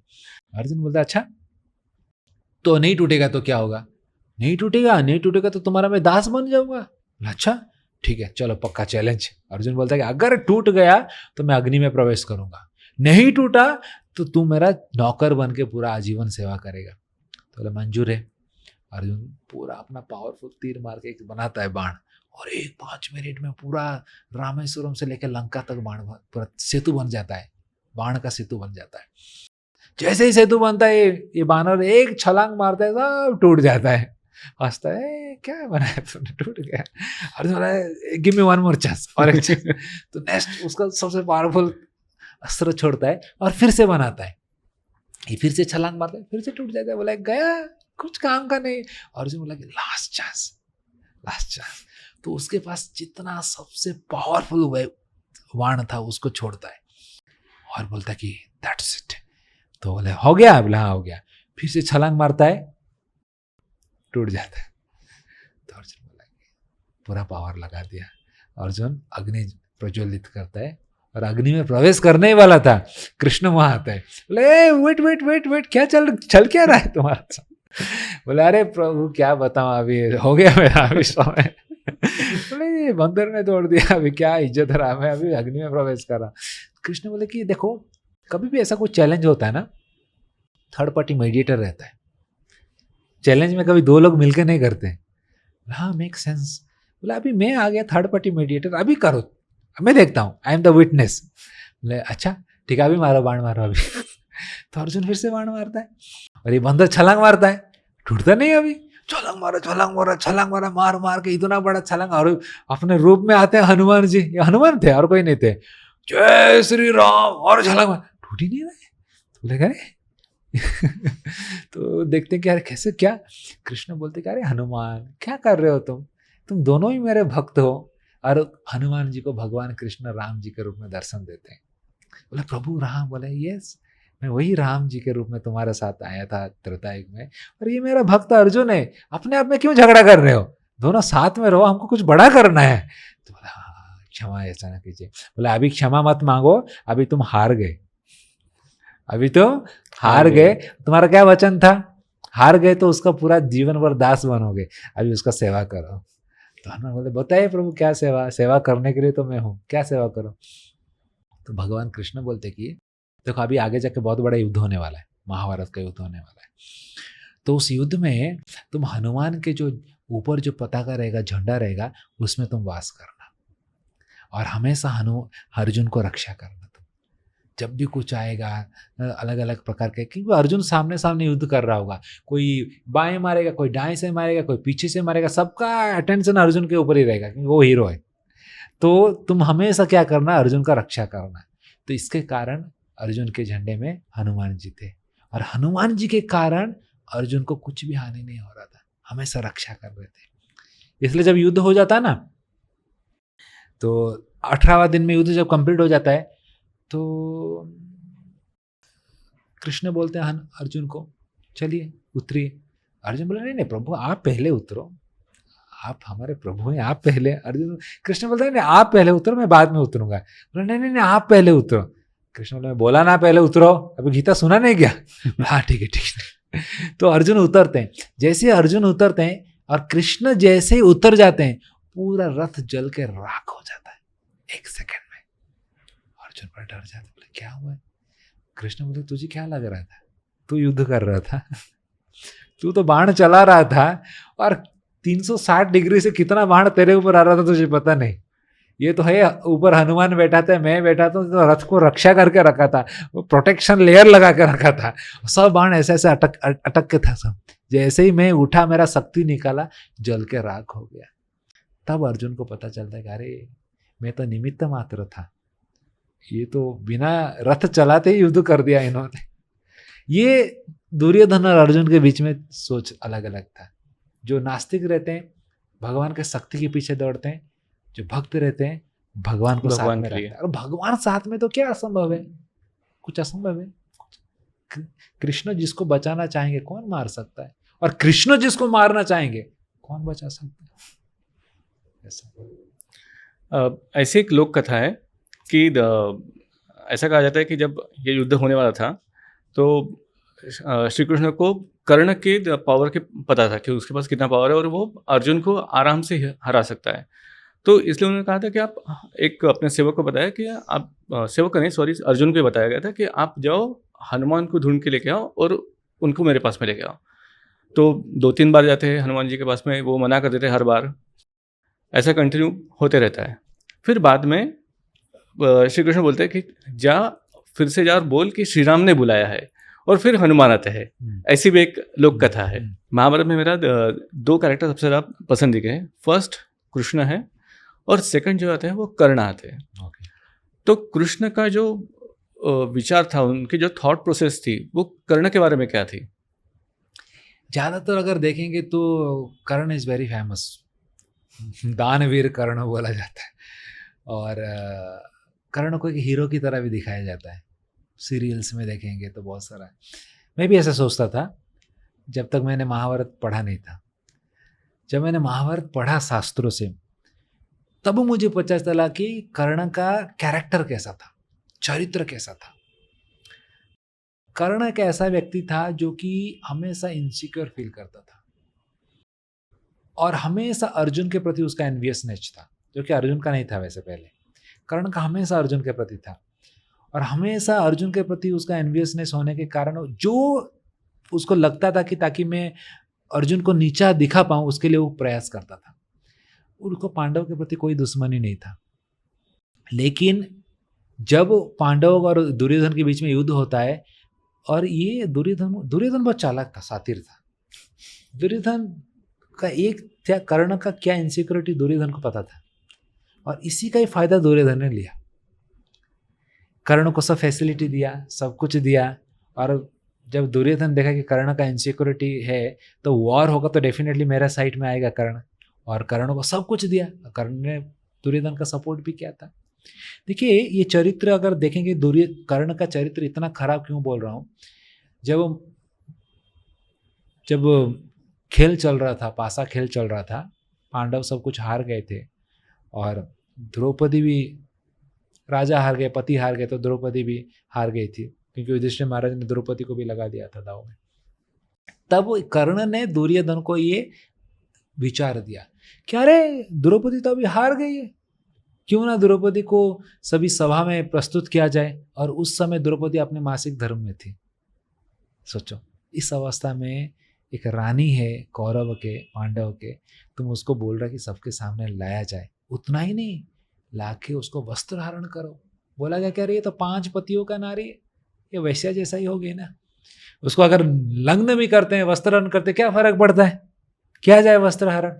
ये जो विचार कर्ण ने दुर्योधन के सर में डाला, जिसके कारण दुर्योधन ने दुशासन को बोल के भरी सभा में सबके सामने द्रौपदी का वस्त्र हरण किया। द्रौपदी ने रो रो के सबको गुहार किया, पितामह भीष्म को, द्रोणाचार्य को, धृतराष्ट्र को, कि ऐसा मत कीजिए, अच्छा नहीं है। किसी ने भी टोका नहीं। यही सबसे बड़ा कारण है महाभारत का युद्ध। ये जितने सारे लोग बैठे थे अधर्म के पक्ष में साथ दे रहे, और इसलिए सबका मृत्यु हुआ। ये कहाँ भी किसी भी देश में अब नारी का जब सम्मान नहीं होता है, देखो वही अधर्म है। इसलिए नारी का हमारा सनातन धर्म में हर परिस्थिति, हर समय में उनका सम्मान रहना चाहिए, सम्मान देना चाहिए। और कर्ण भी देखेंगे तो छल से ये विद्या को सीखे थे, खुद को ब्राह्मण कह के परशुराम से सीखे थे, परशुराम जी से सीखे। और जब परशुराम को पता चला कि तुमने क्षत्रिय हो, तुम मुझे ब्राह्मण बोला, मैं तुम्हें श्राप देता हूं। जिस समय इस विद्या का सबसे ज्यादा उपयोग होगा, उसी समय इस विद्या का तुम इस्तेमाल नहीं कर पाओगे। और इसलिए जब उनका पैया फंस गया था, कर्ण को कुछ मंत्र नहीं आ रहा था। तो देखेंगे बचपन से एक गलत छल के रूप से सब कुछ वो सीखने का प्रयास किए, जिसके कारण अंत में जब उनको बोला भी गया, अंत में उनको बोला गया कि आप पांडव के भाई हो, युद्ध मत करो, धर्म उधर है, धर्मराज युधिष्ठिर हैं, धर्म का सपोर्ट करो, क्यों अधर्म के पक्ष में हो। सुन लेना चाहिए था ना, बोला गया था उनको, युद्ध से बोला गया था। कर्ण ने बोला नहीं, कर्ण ने बोला कि देखो, कुंती को बोला कि आपका 5 बेटा आप चाहते हो ना, आपका 5 बेटा रहेगा, मैं 4 बेटा को नहीं मारूंगा, मैं मारूंगा तो अर्जुन को ही मारूंगा, और अर्जुन मर जाएगा तो मैं हूं ना, 5 पांडव हो गए ना। सुना नहीं, सुन लेना चाहिए था ना। क्यों नहीं सुना, क्योंकि अर्जुन के प्रति उसका द्वेष था, दुनिया को साबित करना चाहता था कि मैं सबसे बड़ा धनुर्धर, अब एक मिल जाऊंगा तो कैसे करूंगा साबित। इतना सेल्फिश था, खुद का पोजीशन, नेम, फेम, प्रेस्टीज के प्रति। यह कर्ण था। ज्यादातर इसके ऊपर ज्यादा लोग हाईलाइट नहीं करते, बट ये उसके पीछे, और इसीलिए इतना दान देता था। दान देने के पीछे इतना ही था कि पुण्य कमाऊं, शक्ति कमाऊं, ताकि मैं अर्जुन को मार पाऊं, अर्जुन को मार पाऊं। अरे भाई, क्या बिगाड़ा तुमने, क्यों मार पाऊं, क्योंकि मैं धनुर्धारी नंबर 1 होना चाहता हूं। ये हमेशा उसका गोल था, ये उसका एम्बिशन, यार इसी के लिए दुर्योधन का सपोर्ट किया। कौन जीता उसको ज्यादा फर्क नहीं पड़ रहा है, युद्ध में मुझे अपॉर्चुनिटी मिलेगा अर्जुन को मारने के लिए, और मेरा नाम बढ़ेगा। इसलिए जब तक पितामह भीष्म, जब वो कमांडर इन चीफ थे, कर्ण ने युद्ध नहीं किया। बोला कि जब ये बुढ़ा मरेगा तब मैं आऊंगा। क्यों, क्योंकि अभी मैं मार दूंगा तो क्रेडिट किसको मिलेगा, भीष्म को मिल जाएगा, तो फिर मेरा गोल ही फेल हो गया। दुनिया को मुझे साबित करना ना, I am the number 1 Archer, I am the number 1। इसलिए जब पितामह भीष्म मर जाते हैं, द्रोणा मर जाते हैं, तब कर्ण उतरता है ग्राउंड में, कमांडर इन चीफ होके। ये इसके पीछे का सब महाभारत में वर्णन आता है, इसका चरित्र के बारे में। वैसे ही कहा जाता है कि जब वनवास के आखिरी वाला जो पार्ट चला था महाभारत में पांडवों का, तो एक साल उनको गुप्त निवास ये करना था, अज्ञातवास सॉरी। तो अज्ञातवास में वो एक राजा के राजा उत्तरा के यहाँ पे जाते हैं, और वहाँ पे अलग अलग अपना डिपार्टमेंट हैंडल करते हैं। वहाँ पे द्रौपदी के ऊपर अटैक होता है राजा उत्तरा के तरफ से। तो वो भीम के तरफ आती है, और भीम उसका खून कर देता है, उसको मार के खून कर देता है। तभी वो रिक्वेस्ट करती है भीम को कि नेक्स्ट जन्म में आप बड़े भैया होना पांडवों में, ना कि युधिष्ठिर, क्योंकि युधिष्ठिर ये नहीं कर पाता था। तो उसको पता था कि जो मेरी रक्षा कौन कर सकता है वो भीम ही था। और जब जैसा आपने दूत का एग्जाम्पल दिया है, तो वहाँ पे भी भीम था कि जो एग्रेसिव हो रहा था कि नहीं, मुझे द्रौपदी को बचाना है करके। तो ये भी एक स्टोरी है। और अलग अलग लोग का अलग अलग स्वभाव रहता है। जैसे राजा युधिष्ठिर ने धर्मराज कहलाते हैं, ठंडा दिमाग से सोचते हैं पहले। कभी कभी व्यक्ति करता है फिर सोचता है, और कुछ व्यक्ति रहते हैं पहले सोचते हैं फिर करते हैं। क्या आपको ठीक लगता है, पहले सोचना फिर करना, या पहले करना फिर सोचना? करने के बाद सोच के कुछ मतलब नहीं है, अफसोस हो जाता है काम। थोड़ा स्लो में होगा, लेकिन सोच के करेंगे तो लंबा समय तक वो एक प्रॉपर प्लानिंग में जाता है। युधिष्ठिर महाराज बहुत बुद्धिमान थे, धर्म के राजा थे, इसलिए सोच समझ के करते थे। जो भीम था उनका प्रवृत्ति ज़्यादा गुस्से वाले व्यक्ति थे, पहले करते थे बाद में सोचते थे क्या हो गया, इसलिए हमेशा दोनों को नहीं जमता था। भीम बोले अरे मार दो इसको अभी। जैसे अश्वत्थामा जब 5 पांडवों के 5 पुत्रों को मारा, तो अर्जुन ने अश्वत्थामा को पकड़ के लेके आए। ये वार के बाद का बोल रहा हूँ, जो 5 पुत्र सोए थे और दुर्योधन का जंघा टूट गया था और मृत्यु शैया में सोया था दुर्योधन, तो अश्वत्थामा ने कुछ करने के लिए सोचा और गया रातों रात। उसने क्या किया, ये 5 बच्चों को गला काट दिया, सर लेके आया। उसको लगा कि 5 पांडवों को मार दिया। और जब दुर्योधन बोला कि नालायक, ये 5 पांडव नहीं उनके पुत्र हैं, और उसको भी गाली किया, तो अश्वत्थामा भी क्या करेगा, अभी तो कर दिया। तो अभी बाद में सुबह जैसे पता चला, अर्जुन निकलता है अश्वत्थामा पकड़ने के लिए। अश्वत्थामा को पकड़ के जब लेके आता है, भीम तो बोलते हैं अभी इसको चीर फाड़ करके अभी मार दूंगा अभी। द्रौपदी बोलते कि मत मारो। बोला क्या मत मारो, इसको छोड़ दो, मारूंगा इसको अभी। द्रौपदी बोला मत मारो, क्योंकि एक माँ का कष्ट क्या है मैं महसूस कर रही हूँ। अभी 5 पुत्र मेरे मर चुके हैं, और ये अपना माँ का एक ही पुत्र है कृपिका।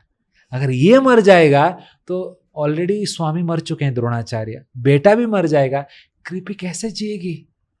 एक माँ का कष्ट को मैं समझ पा रही हूँ, इसलिए मत मारो। तो दोनों के बीच में झगड़ा, भीम और द्रौपदी। सोचो क्या होगा। तो उस समय पर भगवान कृष्ण 4 हाथ निकालते हैं। बोला ना कृष्ण विष्णु एक ही है। कृष्ण अभी तो भीम अगर द्रौपदी लगेंगे तो क्या होगा, 2 हाथ में भीम को पकड़ते हैं कृष्णा, और 2 हाथ में द्रौपदी को पकड़ते हैं, दोनों को पकड़ते हैं। बोला कि झगड़ा मत करो। अर्जुन को बोलते कि अरे कुछ दिमाग लगाओ, कुछ करो, डू एज ए मीडिएटर। तो अर्जुन क्या करता है, क्योंकि ब्राह्मण था, ये ब्राह्मण को मारना नहीं चाहिए।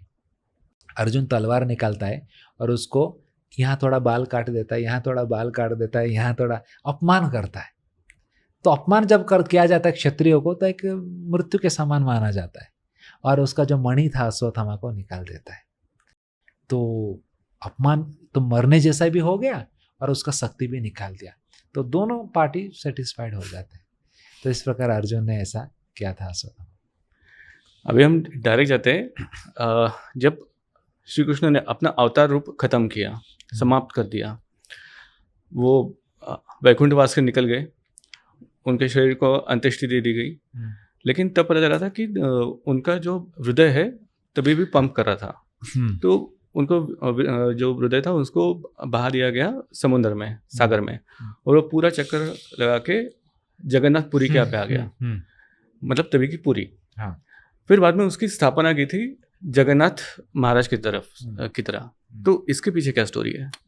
देखिए, भगवान जब जाते हैं भौतिक संसार में, लोगों के लिए एक माया का शरीर भी छोड़ के चले जाते हैं, ताकि जो भगवान को नहीं मानता नास्तिक, उसके लिए कारण बन जाएगा। देखो भगवान भी मर गए, काहे का भगवान।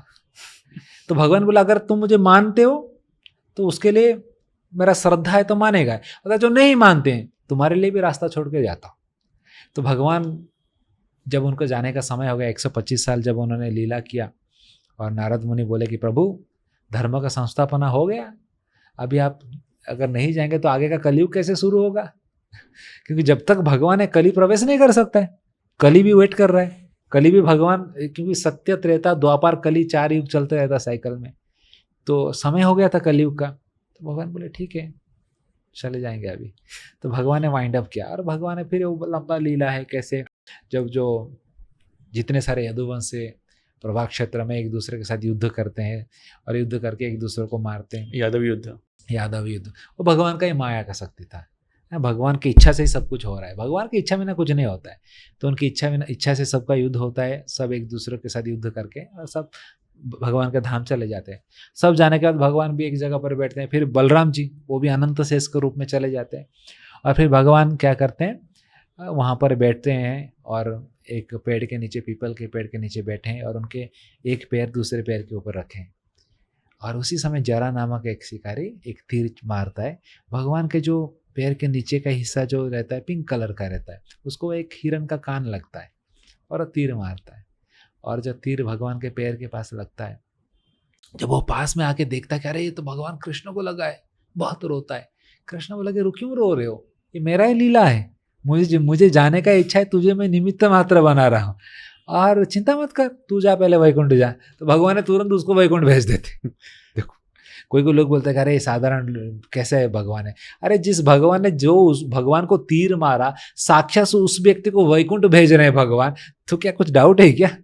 भगवान एक लीला कर रहे हैं, एक जाने का एक संसार में जाने का, संसार का नियमों के द्वारा लीला कर रहे हैं। और फिर भगवान को मिलने के लिए उद्धव आते हैं। उद्धव को सिखाते हैं कि आप चिंता मत करो, अभी तुरंत जाओ, जितने सारे मेरे रानियाँ हैं उनको बोलो कि सब लोग वज्रनाभ के साथ चले जाए मथुरा, ब्रज में चले जाए, क्योंकि अभी द्वारका नगरी भी अभी प्रलय में जाने वाला है। और उद्धव को बोलते हैं कि आप बद्रीनाथ चले जाओ, जितने सारे ऋषि मुनि उनको मेरा संदेश दो, अभी मुझे जाना है। सबको भेज के भगवान सीधा अपने गोलोक वृंदावन चले जाते हैं और एक शरीर छोड़ देते हैं। बाद में जितने सारे यादव थे सभी शरीर को उनको अग्नि दिया जाता है। और अंतिम में आप जैसे बोल रहे हैं कि ये भागवत पुराण में वर्णन नहीं है, लेकिन स्थल पुराण, लोक पुराण में कहीं कहीं यहाँ वर्णन आता है कि उनका जो हृदय गया जगन्नाथपुरी के समंदर में गए, और वहाँ पर जगन्नाथपुरी के समंदर में राजा इंद्रदुम्न रहते हैं, जिनको एक लकड़ी मिला रहता है। वो एक अलग ही लीला है, कभी और चर्चा करेंगे। जगन्नाथ लीला मेरा ही गांव है, वो लीला में जाऊंगा तो और कुछ लीला में चला जाऊंगा। तो जगन्नाथपुरी में लकड़ी का एक आता है, 3 लकड़ी आता है, जिससे जगन्नाथ बलदेव सुभद्रा जी का निर्माण होता है। और ये जो इसको दारू ब्रह्म बोला जाता है, ब्रह्म बोला जाता है, जिस ब्रह्म को जगन्नाथ जी के शरीर के अंदर रखा जाता है। तो हर 12-13 साल में जगन्नाथ जी का जो विग्रह को बदलते हैं, चेंज करते हैं। और जब चेंज किया जाता है तो ऐसा बोला जाता है कि उस विग्रह के अंदर अभी भी वो जो हार्ट है वो हार्ट बीट करता है, अंदर है। तो उस ब्रह्म को निकाल के दूसरे विग्रह में डाला जाता है। तो इसको नवकलेवर बोला जाता है। अभी 2019 कोरोना के टाइम में चेंज किया गया था, ऐसा बोला जाता है। हर 15-20 साल में चेंज होते हैं, विग्रह को चेंज किया जाता है, ये हार्ट को रखा जाता है। इसके बाद में जो अवतार आते हैं, तो बुद्ध अवतार हैं, लेकिन एक यहाँ पे एक हल्का सा कन्फ्यूजन है मुझे, क्योंकि काफ़ी ज़्यादा जगह पे मंदिरों में और कार्विंग जो किया हुआ है वहाँ पे दशावतार दिखाया है। कुछ जगह पे 8वां अवतार कृष्ण को दिखाया गया है, कुछ जगह पे 8वां अवतार जो है वो बलराम को दिखाया गया है।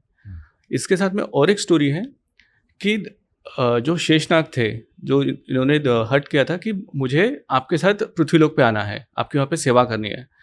तो वो विष्णु बोलते हैं कि ठीक है, तू आजा मेरे साथ में, मेरा भाई बन के।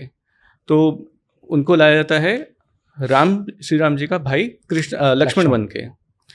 और सेकंड रूप में श्री कृष्ण का बड़ा भाई बलराम बन के। तो एग्जैक्टली कौन है 8वां? देखिए, श्रीमद् भागवत पुराण में एक श्लोक आता है, इति चाम सकला कृष्ण कृष्णस्तु भगवान स्वयं। सुखदेव गोसाई बोलते हैं कि बहुत सारा अंश मतलब अवतार है भगवान का, लेकिन कृष्ण अवतार नहीं है, कृष्णस्तु भगवान स्वयं। संस्कृत में जब तू आता मतलब बट आता मतलब यू आर एम्फसाइजिंग, अरे ये सब है लेकिन ये है। एते चाम सकला, बहुत सारा कला है भगवान का। कृष्णस्तु भगवान स्वयं, बट कृष्ण भगवान है, वो अवतार नहीं है, अवतारी हैं।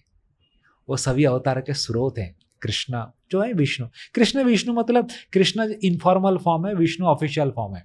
जैसे आप घर में जाते हैं कैसे इनफॉर्मल रहते हैं ना, रिलैक्स रहते हैं, वही चीज़ अगर ऑफिस में आएंगे फॉर्मल ड्रेस पहनेंगे, फॉर्मल रूप में। जैसे कोई अगर पुलिस से ऑफिस में जाएगा तो बंदूक लेके जाएगा, घर में थोड़ी बंदूक लेके जाता है AK-47। घर में बोले अरे क्या हो गया, पूरा घर में रसावास हो जाएगा। नहीं तो घर में जाएगा तो इनफॉर्मल ड्रेस में जाते हैं ताकि बच्चा पापा मस्ती करेंगे। तो भगवान कृष्ण जो है, ये उनका वृंदावन धाम जो है घर है, जहाँ वो इनफॉर्मल रूप में रहते हैं। देखो वृंदावन में कभी अस्त्र नहीं उठाते, वहाँ सुदर्शन चक्र भी कभी उठाए, जिसको भी मारना है, किसी को दूध पी के मारा है पूतना को, किसको छापड़ मार के मारा है, किसको लात मार के मारा है, ऐसा ही मारा है, कहाँ पर भी गोली नहीं चला है घर में। लेकिन वही भगवान जब बाहर आते हैं द्वारका में, सुदर्शन चक्र उठाते हैं। शस्त्र उठाते हैं। तो बाहर भगवान का जो ऑफिशियल फॉर्म है विष्णु, शंख चक्र गदा पद्म।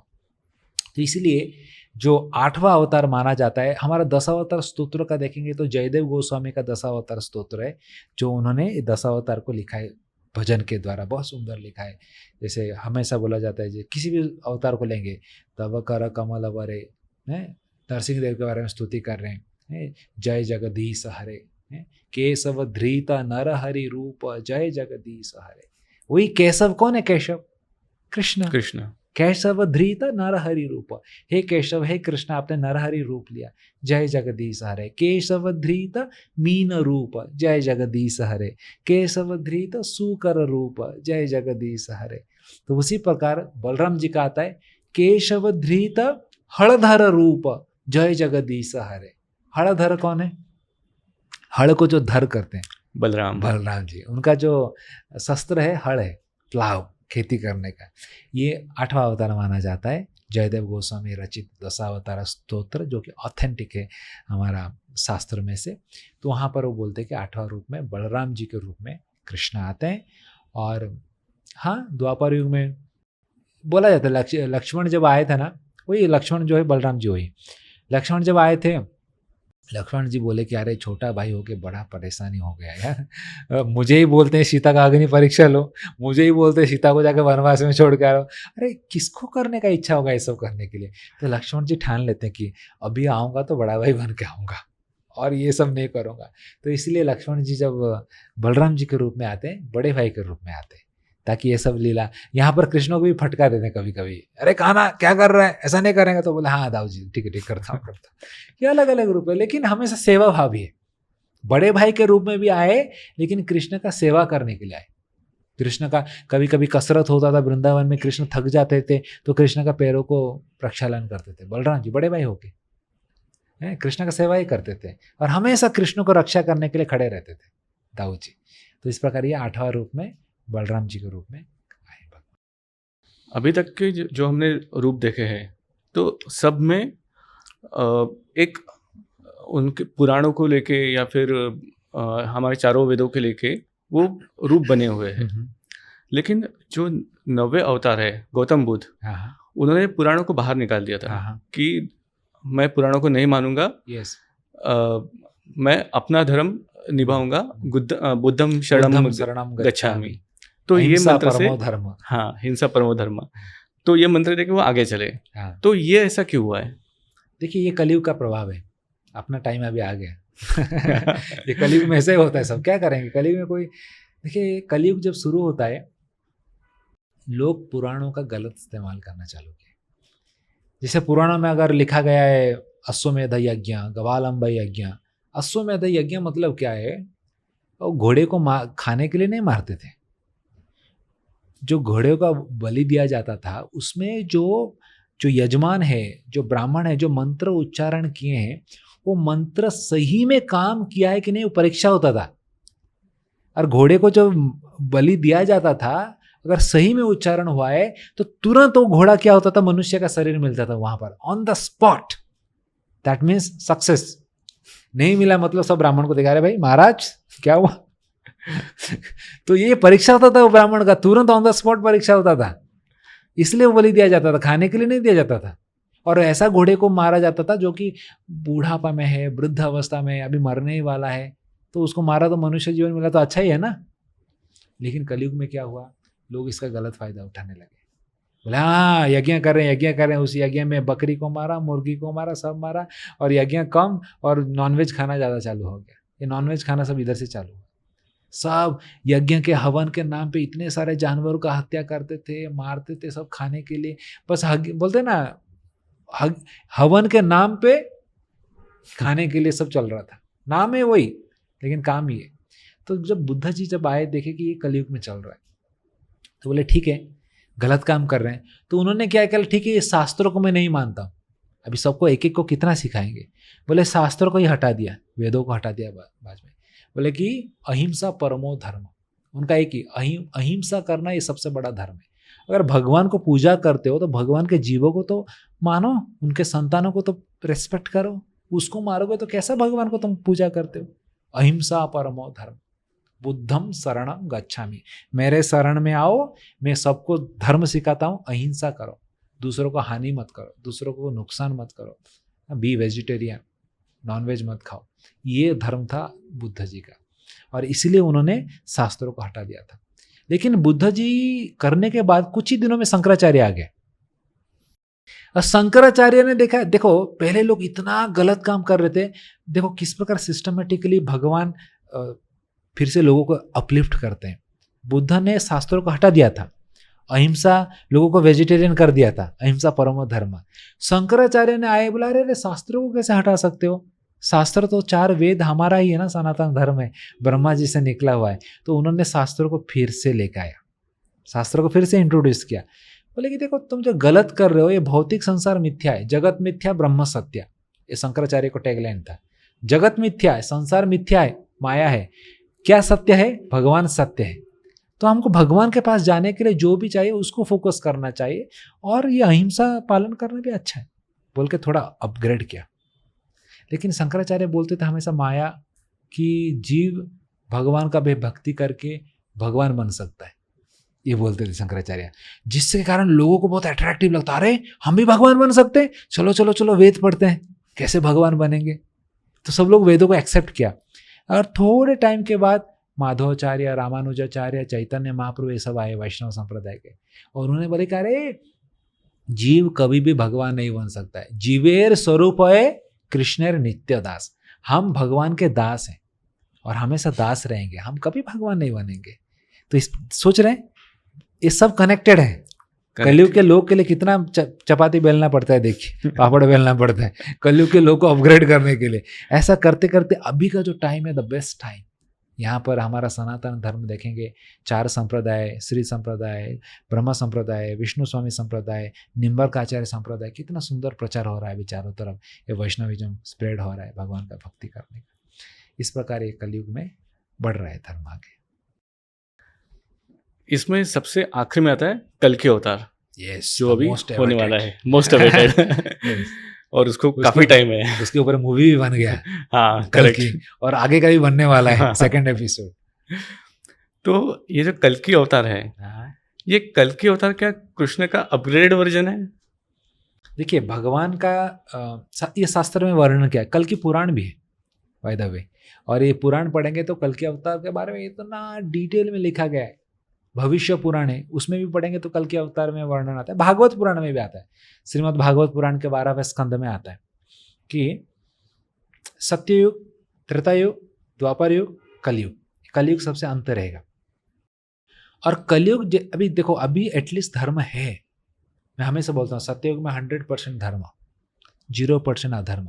सॉरी, सत्ययुग में लोग घर बनाते तो दरवाजा भी नहीं बनाते थे। Can you imagine, house without door. सत्ययुग में ऐसा रहता था, क्योंकि लोग कोई चोरी नहीं करता था, झूठ क्या है किसी को पता नहीं रहता था। वही त्रेतायुग जब आया तो धर्म 25% कम हो गया, अधर्म 25% चालू हो गया। देखिए पहले सत्ययुग में राक्षस लोग पाताल में रहते थे, हिरण्यकश्यप, और त्रेतायुग में राक्षस कहाँ आ गए, लंका में आ गए, पृथ्वी में आ गए। तो 75-25% हो गया। आगे गया द्वापर युग, 50-50 घर में आ गया, घर में आ गए राक्षस, भाई दुर्योधन, कर्ण, ये सब घर में ही आ गए सब राक्षस, अपने ही भाई। और कलयुग में खुद में, हाँ अरे पता है सब आपको कलयुग में राक्षस घर में नहीं, अपने हार्ट में है। कैसे? काम, क्रोध, लोभ, मद, मोह, आश्चर्य, ये सब राक्षस ही है ना। यही चीज व्यक्ति को गलत काम करने के लिए प्रेरित करता है ना। ये कलयुग का अवस्था है। हर व्यक्ति के हृदय में राक्षस है, भर भर के राक्षस है। इसको कैसे मारेंगे? इसलिए कलयुग में भगवान बोलते हैं कि ये राक्षस प्रवृत्ति आगे जाके इतना बढ़ेगा कि कलयुग में धर्म अभी 25% है, अधर्म 75% है। तो कलयुग जैसे जैसे आगे बढ़ेगा, कलयुग में सभी तीर्थ नदियाँ, तीर्थ धाम सब लुप्त हो जाएंगे, क्योंकि कलयुग में धर्म पूरा समाप्त हो जाएगा। अभी गंगा, यमुना, सरस्वती देख रहे हैं, एक सरस्वती लुप्त हो चुकी है। धीरे धीरे आगे जाके सब नदियाँ लुप्त होंगे, धाम लुप्त होंगे। इसलिए जितना जल्दी है हमको धाम यात्रा कर लेना चाहिए, सब देख लेना चाहिए। तो कलयुग में आगे आगे सब लुप्त हो जाएंगे। तो कलयुग का अंत में धर्म जब 0% हो जाएगा, अधर्म 100% हो जाएगा, अधर्म ही रहेगा, तब ये अधर्मी लोग ही रहेंगे। जो कि सब नास्तिकवादी लोग रहेंगे, अधर्म काम करेंगे। अभी ऐसे लोग को क्या प्रवचन दोगे? ऐसे लोग को कौन सा लीला दिखाओगे? तब भगवान को ये रूप में आना पड़ता है, कल के अवतार के रूप में। ये कल की अवतार जो शास्त्र में वर्णन किया गया, विष्णु यश और माता सुमति के द्वारा इनका जन्म होगा, और ये अवतार में आएंगे तो ज़्यादा प्रवचन लीला नहीं करेंगे। इनका लीला एक ही रहेगा, एक देवदत्त नामक सफ़ेद घोड़े में बैठेंगे और हाथ में एक बड़ा तलवार रहेगा और सबको मारने वाले। जितने सारे अधर्मी, जितने सारे भगवान को जो नहीं मानते हैं, सबको मार के नष्ट कर देंगे और कलयुग का अंत करेंगे, और फिर एक नया युग शुरू होगा, सत्ययुग शुरू होगा। इस प्रकार कलयुग का वर्णन किया गया है शास्त्र में। अभी डरिए मत, अभी नहीं आने वाला है, बहुत टाइम है। 4,32,000, अगर याद रहेगा मैंने बोला था ब्रह्मा जी के टाइम पीरियड में, 4,32,000 में बस अभी 5,000 साल गया है, बहुत टाइम है। हल्का सा तिनका सिर्फ हाँ, निकला अभी है। सोचो कलयुग, अभी तो धाम वाम है सब। बोला जाता है कलयुग का पहला 10,000 साल को गोल्डन पीरियड बोला जाता है, क्योंकि युग संध्या है। ट्रांजिशन जब होता है ना, एक युग से दूसरा युग में जब ट्रांजिशन होता है, जैसे दिन से रात होता है तो संध्या आता है, 2-3 घंटा का संध्या आता है। उसी प्रकार युग से दूसरा युग में जब ट्रांजिशन होता है तो उसमें युग संध्या बोलते हैं। उसमें थोड़ा पिछला युग का भी क्वालिटीज रहता है और धीरे धीरे आगे का क्वालिटी आता है। तो अभी वो टाइम चालू है, द्वापर युग का कलयुग में ट्रांजिशन हो रहा है, इसलिए अभी भी आपको थोड़ा धाम लीला सब कुछ देखने को मिल रहा है। और 10,000 साल, 5,000 गया और 5,000 साल के बाद कलयुग का एक्चुअल इफेक्ट चालू होगा। इसलिए वी आर वेरी फॉर्चुनेट, इस टाइम में जन्म लिए हैं। अभी भी हम गंगा यमुना देख पा रहे हैं, धाम लीला कथा सुन पा रहे हैं। तो भक्ति करके कैसे भगवान के पास चले जाएं, ताकि उस टाइम में फिर से जन्म ना लें जब कल के अवतार आए। क्योंकि उस टाइम में जन्म लेंगे तो बोला गया भागवत में, ऐसा सोच भी नहीं सकते हैं, खाने के लिए नहीं रहेगा। वेजिटेरियन तो भूल जाइए, पत्ता पौधा भी नहीं उगेगा, लोग जानवर को खाएंगे, जानवर भी नहीं मिलेंगे। बोला जाता है मनुष्य मनुष्य को खाएगा। ऐसा टाइम आएगा कलयुग का एंड में, लोग 25-30 साल जिएंगे। अभी देखो ना, कलयुग शुरू हुआ तो 100 साल जी रहे थे, अभी 70-80 में लोग मर जा रहे हैं। जैसे जैसे आगे बढ़ेगा लोगों का आयु भी कम होते होते जाएगा। 25-30 साल में उसका जन्म हो जाएगा, कॉलेज हो जाएगा, विवाह हो जाएगा, मैरिज हो जाएगा, बुढ़ापा होकर मर जाएगा। अब बोले क्या बोल रहे हैं, हो जाएगा ना। अभी पहले 100 साल में हो रहा था, हो रहा है ना 60-70 साल में, वही 25-30 साल में हो जाएगा। तो ऐसा टाइम आएगा एंडिंग में कलयुग के, सब शास्त्र में वर्णन किया गया है। तो कलयुग का ऐसा परिस्थिति में उनको क्या प्रवचन देंगे, क्या सिखाएंगे, उनका माइंड ही नहीं रहेगा सुनने के लिए। तो फिर भगवान का एक कल की अवतार के में आके सबको संहार करके फिर सतयुग का स्थापना करेंगे। ऐसा कहा जाता है कि कल की अवतार जो है, जब कल की अवतार आएगा तभी परशुराम जी, उसके बाद में अश्वत्थामा, ये साथ में आएंगे कल्कि को सपोर्ट करने के लिए। Yes yes yes. लेकिन कहीं तो भी इसका वर्णन ये भी है कि कर्ण का भी फिर से जन्म होगा और कर्ण कल्कि को सपोर्ट करेगा। जब जितना तो मैंने पढ़ा है पुराणों में, कर्ण के बारे में इतना मैंने पढ़ा नहीं, लेकिन मैंने इनके बारे में पढ़ा है कि परशुराम जी हैं और अश्वत्थामा है जो कि उनको शिक्षा देंगे। खास करके जो परशुराम जी हैं उनको कल की अवतार को उनको शिक्षा देंगे और अश्वत्थामा जी भी उनको सपोर्ट करेंगे। और इनके द्वारा कल की अवतार का जो स्टडीज़ होगा, उनका ज्ञान सब होने के बाद वो अपने लीला में आगे बढ़ेंगे। क्योंकि एक बार उनका पढ़ाई हो गया और उनका जो रण कौशल सब कुछ सीख लेने के बाद वो पूरा चारों तरफ घूम के सबको विनाश करने वाले, सबको मारने वाले। तो इस प्रकार वर्णन किया। तो ये हमारा एपिसोड का भी एंड हो गया है। हमने दशावतार देख लिए, सारे स्टोरीज देख ली, उसके रिलेटेड स्टोरीज भी देखी है। अभी एक मुझे चीज़ बताइए कि अगर किसी को विष्णु के और करीब जाना है, हाँ, तो कौन सा जाप करना चाहिए, कौन से स्तोत्र या फिर मंत्र का जाप करना चाहिए? यस, बहुत अच्छा प्रश्न पूछा है। देखिए, हर युग में भगवान को पाने के लिए अलग अलग माध्यम बोला गया है। श्रीमद् भागवत पुराण के 12वां स्कंद में सुखदेव गोस्वामी एक श्लोक बोलते हैं, कृते ध्यायतो विष्णु त्रेता यजतो मके द्वापरे परिचर्याया कलौ तदहरि कीर्तन। कृते मतलब सत्ययुग, कृते यद ध्यायतो विष्णु।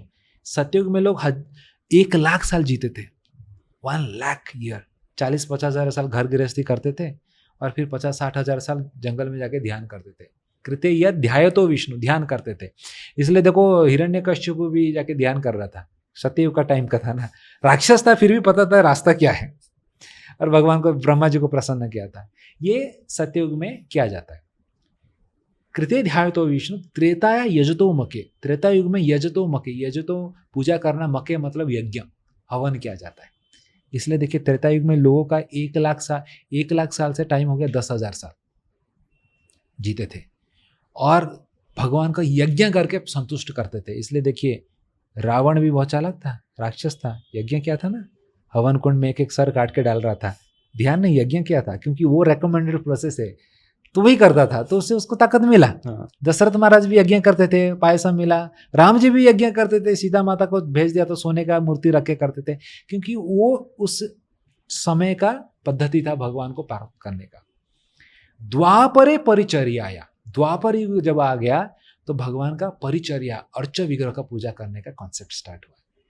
1,10,000, अभी बोलिए द्वापर युग में कितना साल जिएंगे?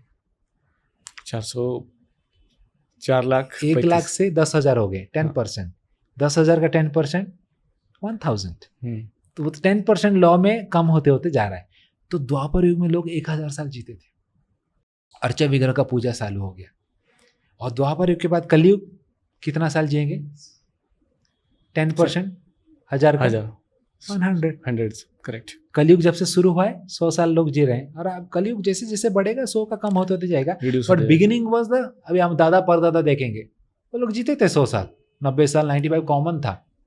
अभी इतना प्रॉब्लम होता है, हार्ट अटैक हो गया, प्रॉब्लम हो गया, बीपी हो गया, इतना डिजीज होता है, जल्दी मर जाते हैं। लेकिन पहले लोग तो आराम से 100 साल सेंचुरी करते थे, हमारे दादा परदादा लोग सब कॉमन था, बीमार भी इतना नहीं गिरते थे, क्योंकि उनका खान पान भी वैसा था। तो 100 साल जीते थे कलयुग में। मेन पॉइंट है कि कलयुग में भगवान को प्राप्त करने के लिए करना क्या है। कलऊ तद हरि कीर्तनात्, कलयुग में जो लोग जंगल, सतयुग में जंगल में जाके ध्यान करते थे, जो जाके यज्ञ करते थे त्रेता युग में, जो अर्च विग्रह का पूजा करते थे, वही फल आपको कलयुग में मिलेगा भगवान का कीर्तन करके। कलयुग में किसको बोलेगा भाई तुम्हें जंगल जाना है, बोलेगा अरे जंगल में वाईफाई चलता है क्या, नेटवर्क है क्या, फोन चलेगा, बोलेगा कलयुग के लोग। कलयुग में इम्प्रैक्टिकल है, कौन जाएगा जंगल में ध्यान करने के लिए कलयुग में? यज्ञ करना है, यज्ञ में आपको शुद्ध देसी गाय का शुद्ध घी चाहिए, वो आजकल ब्रांड में लिखा देता है शुद्ध देसी गाय का शुद्ध घी, और 400 रुपये में मिलता है। हमारा गोवर्धन इको विलेज में जहाँ मैं रहता हूँ, गौशाला में हमारा खुद का गाय का दूध का हम घी बनाते हैं, 2,000 रुपया कॉस्ट आता है 1 लीटर का। हम खुद प्रोडक्शन करते हैं, 300 रुपये में तो आपको कौन सा शुद्ध घी मिल जा रहा है मार्केट में, पता नहीं। Big question comes. तो ऐसा घी डालेंगे हवन में, क्या रिजल्ट निकलेगा? हवन में जो घी डालते हैं वो पूरा प्योर रहना चाहिए, that should be crystal pure. उतना छोड़िए, जो मंत्र उच्चारण करने वाला पंडित जी बैठेगा उसका मंत्रोच्चारण भी प्योर होना चाहिए। मैं जब टीसीएस में नौकरी कर रहा था, विक्रोली में मेरा एक फ्रेंड था, वो आईटी बॉम्बे में प्रोफेसर था, मुझे एक बार बुलाया था, अरे दोस्त आजा घर में, मेरा बच्चा का बर्थडे सेलिब्रेट कर रहा हूँ। तो उसके घर में गया था, तो बर्थडे सेलिब्रेट कर रहे थे, पंडित जी मंत्र उच्चारण किए जा रहे हैं। अभी थोड़ा गीता भागवत पढ़ के हमको थोड़ा समझ में आ जाता मंत्र। बोला कि पंडित जी कौन सा मंत्र उच्चारण कर रहे हो? उसको बुलाया, मैंने पूछा, तो मंत्र वो रोने लगा। बोला कि अरे 12 साल से मैं अंतिम संस्कार का ही करता हूँ पूजा पाठ, और इन्होंने जन्मदिन के लिए बुलाया है, मम्मी यही मंत्र मुझे आता है, क्षमा कर लीजिए गलती हो गया। मैं बोला अरे बच्चा जन्म हुआ है तो उसका मारने का मंत्र बोल, हे भगवान क्या कलयुग देखिए। अब इसको पता नहीं, उसको भी क्या मंत्र बोल रहे हैं पंडित जी, ऐसा है कलयुग के मिलेंगे। इसलिए थोड़ा गीता पढ़ लेना चाहिए हमको, तो ABCD पता रहेगा तो क्या सही क्या गलत है हमको पता चलेगा। इसलिए मैं सबको बोलता हूँ, अगर खुद को सनातनी बोलते हो तो गीता सबके घर में रहना चाहिए, रहने के पढ़ना चाहिए। तो कलयुग में ये सब प्रैक्टिकली नहीं है करना, भगवान को भी पता है कलयुग के लोग क्या कर सकते हैं। कलौ तद हरि कीर्तन, भगवान का कीर्तन करना, किसका? हरि कीर्तन।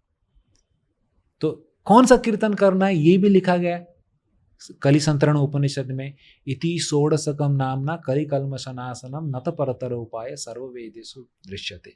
सभी शास्त्र में ये 16 शब्द का नाम को महामंत्र बोला गया, कलिसंतरण उपनिषद में लिखा गया। फिर अगला श्लोक में आता है हरे कृष्ण कृष्ण कृष्ण हरे हरे, हरे राम राम राम हरे हरे। इसको महामंत्र बोला जाता है क्योंकि कलिसंतरण उपनिषद में आता है। ये मंत्र हमको कलयुग में जाप करना चाहिए, चांट करना चाहिए। इसलिए कभी भी इस्कॉन मंदिर में, हरे कृष्णा मंदिर में आएंगे, ये मंत्र आपको सुनने को मिलेगा। ये मंत्र का कीर्तन चल रहा होता है, ये मंत्र का चैंटिंग जप करते रहते हैं। क्यों? क्योंकि ये मंत्र कलयुग के लिए दिया गया है। कोई भी पूजा पाठ होता है तो अंत में इस मंत्र को एक बार बोला जाता है। गणपति का पूजा में सुने रहेंगे, कोई भी पूजा पाठ में बिना इस मंत्र का पूजा पाठ कंप्लीट नहीं होगा। कोई देवता का भी पूजा करो, लास्ट में मंत्र को बोलना ही पड़ेगा। जो हमारा कर्पूर आरती होती है, मतलब गणपति की आरती कर लिया, फिर बाद में कर्पूर आरती होती है, और कर्पूर आरती के बाद में ये मंत्र आ जाता मंत्र है। का आ जाता है, तो इसलिए इसको महामंत्र बोला जाता है। तो इसलिए हम अगर यही महामंत्र है तो हमारे इस्कॉन में हरे कृष्ण मंदिर में नाम ही हरे कृष्ण मंदिर है, तो इसी मंत्र को क्यों जाप नहीं किया जाए, इसी मंत्र का क्यों कीर्तन किया नहीं जाए। तो इसीलिए कलयुग में इस मंत्र का हमको जाप करना चाहिए, कीर्तन करना चाहिए। मंत्र को जाप भी कर सकते हैं माला लेके, और कीर्तन मतलब घर में 3-4 लोग बैठ के कीर्तन भी कर सकते हैं। ये कलयुग का सबसे इजी मेथड है। इसके लिए कुछ चाहिए, बस कुछ नहीं, एक ही चाहिए, इच्छा चाहिए। नहीं, इच्छा बस Correct. रखना चाहिए। इच्छा लेके इस मंत्र का जाप कीजिए, आप देखेंगे ट्रेमेंडियसली आप इंप्रूव कर सकते हैं सेल्फ रियलाइजेशन में, और भगवान के पास आत्म साक्षात्कार कर सकते हैं। ये जो पॉडकास्ट है इसमें मुझे काफ़ी सारी चीज़ें कवर करनी थी। मतलब हमारे जो इतिहास है, जैसे मैंने बोला था कि महाभारत, रामायण, इसको भी मुझे कवर करना था, लेकिन ऑब्वियसली ये पॉसिबल नहीं होगा। यस, हम फिर से कभी मिलेंगे, हरे कृष्ण। उसके ऊपर बात करेंगे। ये एपिसोड आपको कैसे लगा? मैं हमेशा, देखिए, मेरा जीवन मैंने समर्पण किया है इस सनातन धर्म को प्रचार करने के लिए। By profession I was a software engineer. सब कुछ मैंने छोड़ा है ताकि इस हमारा जो धर्म का जो टीचिंग्स है इसको स्प्रेड कर पाऊँ सोसाइटी में। कहीं भी मुझे एक प्लेटफॉर्म मिलता है जहाँ इस मैसेज को स्प्रेड करने के लिए, आई फील वेरी ग्रेटफुल क्योंकि इस पॉडकास्ट के माध्यम से सैकड़ों लोग इसको सुनेंगे और इस मैसेज को जान पाएंगे, और मैं विश्वास करता हूँ कहीं ना कहीं एक कदम भगवान के करीब आ पाएंगे। उनका यात्रा में, उनका जर्नी में मैं एक निमित्त मात्र बना आपके माध्यम से तो उनको भगवान के पास एक कदम जाने के लिए मदद कर पाया। तो दैट इटसेल्फ इज मेरे जो जर्नी है, मेरा जो आध्यात्मिक जो मैंने एक सेक्रीफाइस किया है, मुझे एक हार्ट में सेटिस्फेक्शन मिलता है, अच्छा लगता है कि चलो जिसके लिए मैंने जीवन को समर्पण किया है मैं कुछ हेल्प कर पाया लोगों को।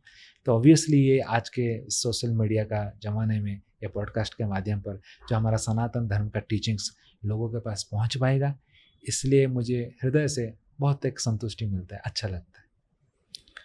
बहुत सारे ऐसे टॉपिक रहते हैं कि जो दिल के करीब रहते हैं, लेकिन ये एक जो टॉपिक है सनातन धर्म या फिर विष्णु के बारे में, श्री कृष्ण के बारे में, श्री राम के बारे में, ये काफ़ी एक छोटा सा अपना कोना बना के रखते हैं हमारे दिल में कि नहीं, हमें इनके बारे में जानना है, सुनना है। और ये पॉडकास्ट के थ्रू ऑब्वियसली फर्स्ट पार्ट भी और ये भी बहुत अच्छा लगा। आप यहाँ पे आए, हमें पूरा ज्ञान दिया, कहानियाँ सुनाई, बहुत अच्छा लगा। Thank you so much. Hare Krishna. So दोस्तों, आपको ये दोनों एपिसोड शायद तक पसंद आए होंगे। ये एपिसोड में हमने काफ़ी डीप डाइव किया है। रामायण, महाभारत, विष्णु के अलग अवतार, विष्णु की लीलाएं, ये सब हमने देखे हुए, और उसकी जुड़ी हुई जो स्टोरीज है वो भी हमने देखी है। सो आई होप आपको ये काफ़ी पसंद आया होगा। प्रभु जी के साथ मिलके हम और नए एपिसोड लेके आएंगे जो आपको डेफिनेटली अच्छे लगेंगे। बट तब तक के लिए ये वीडियो को लाइक कीजिए, शेयर कीजिए और चैनल को सब्सक्राइब कीजिए। Thank you so much for watching this video. Hare Krishna.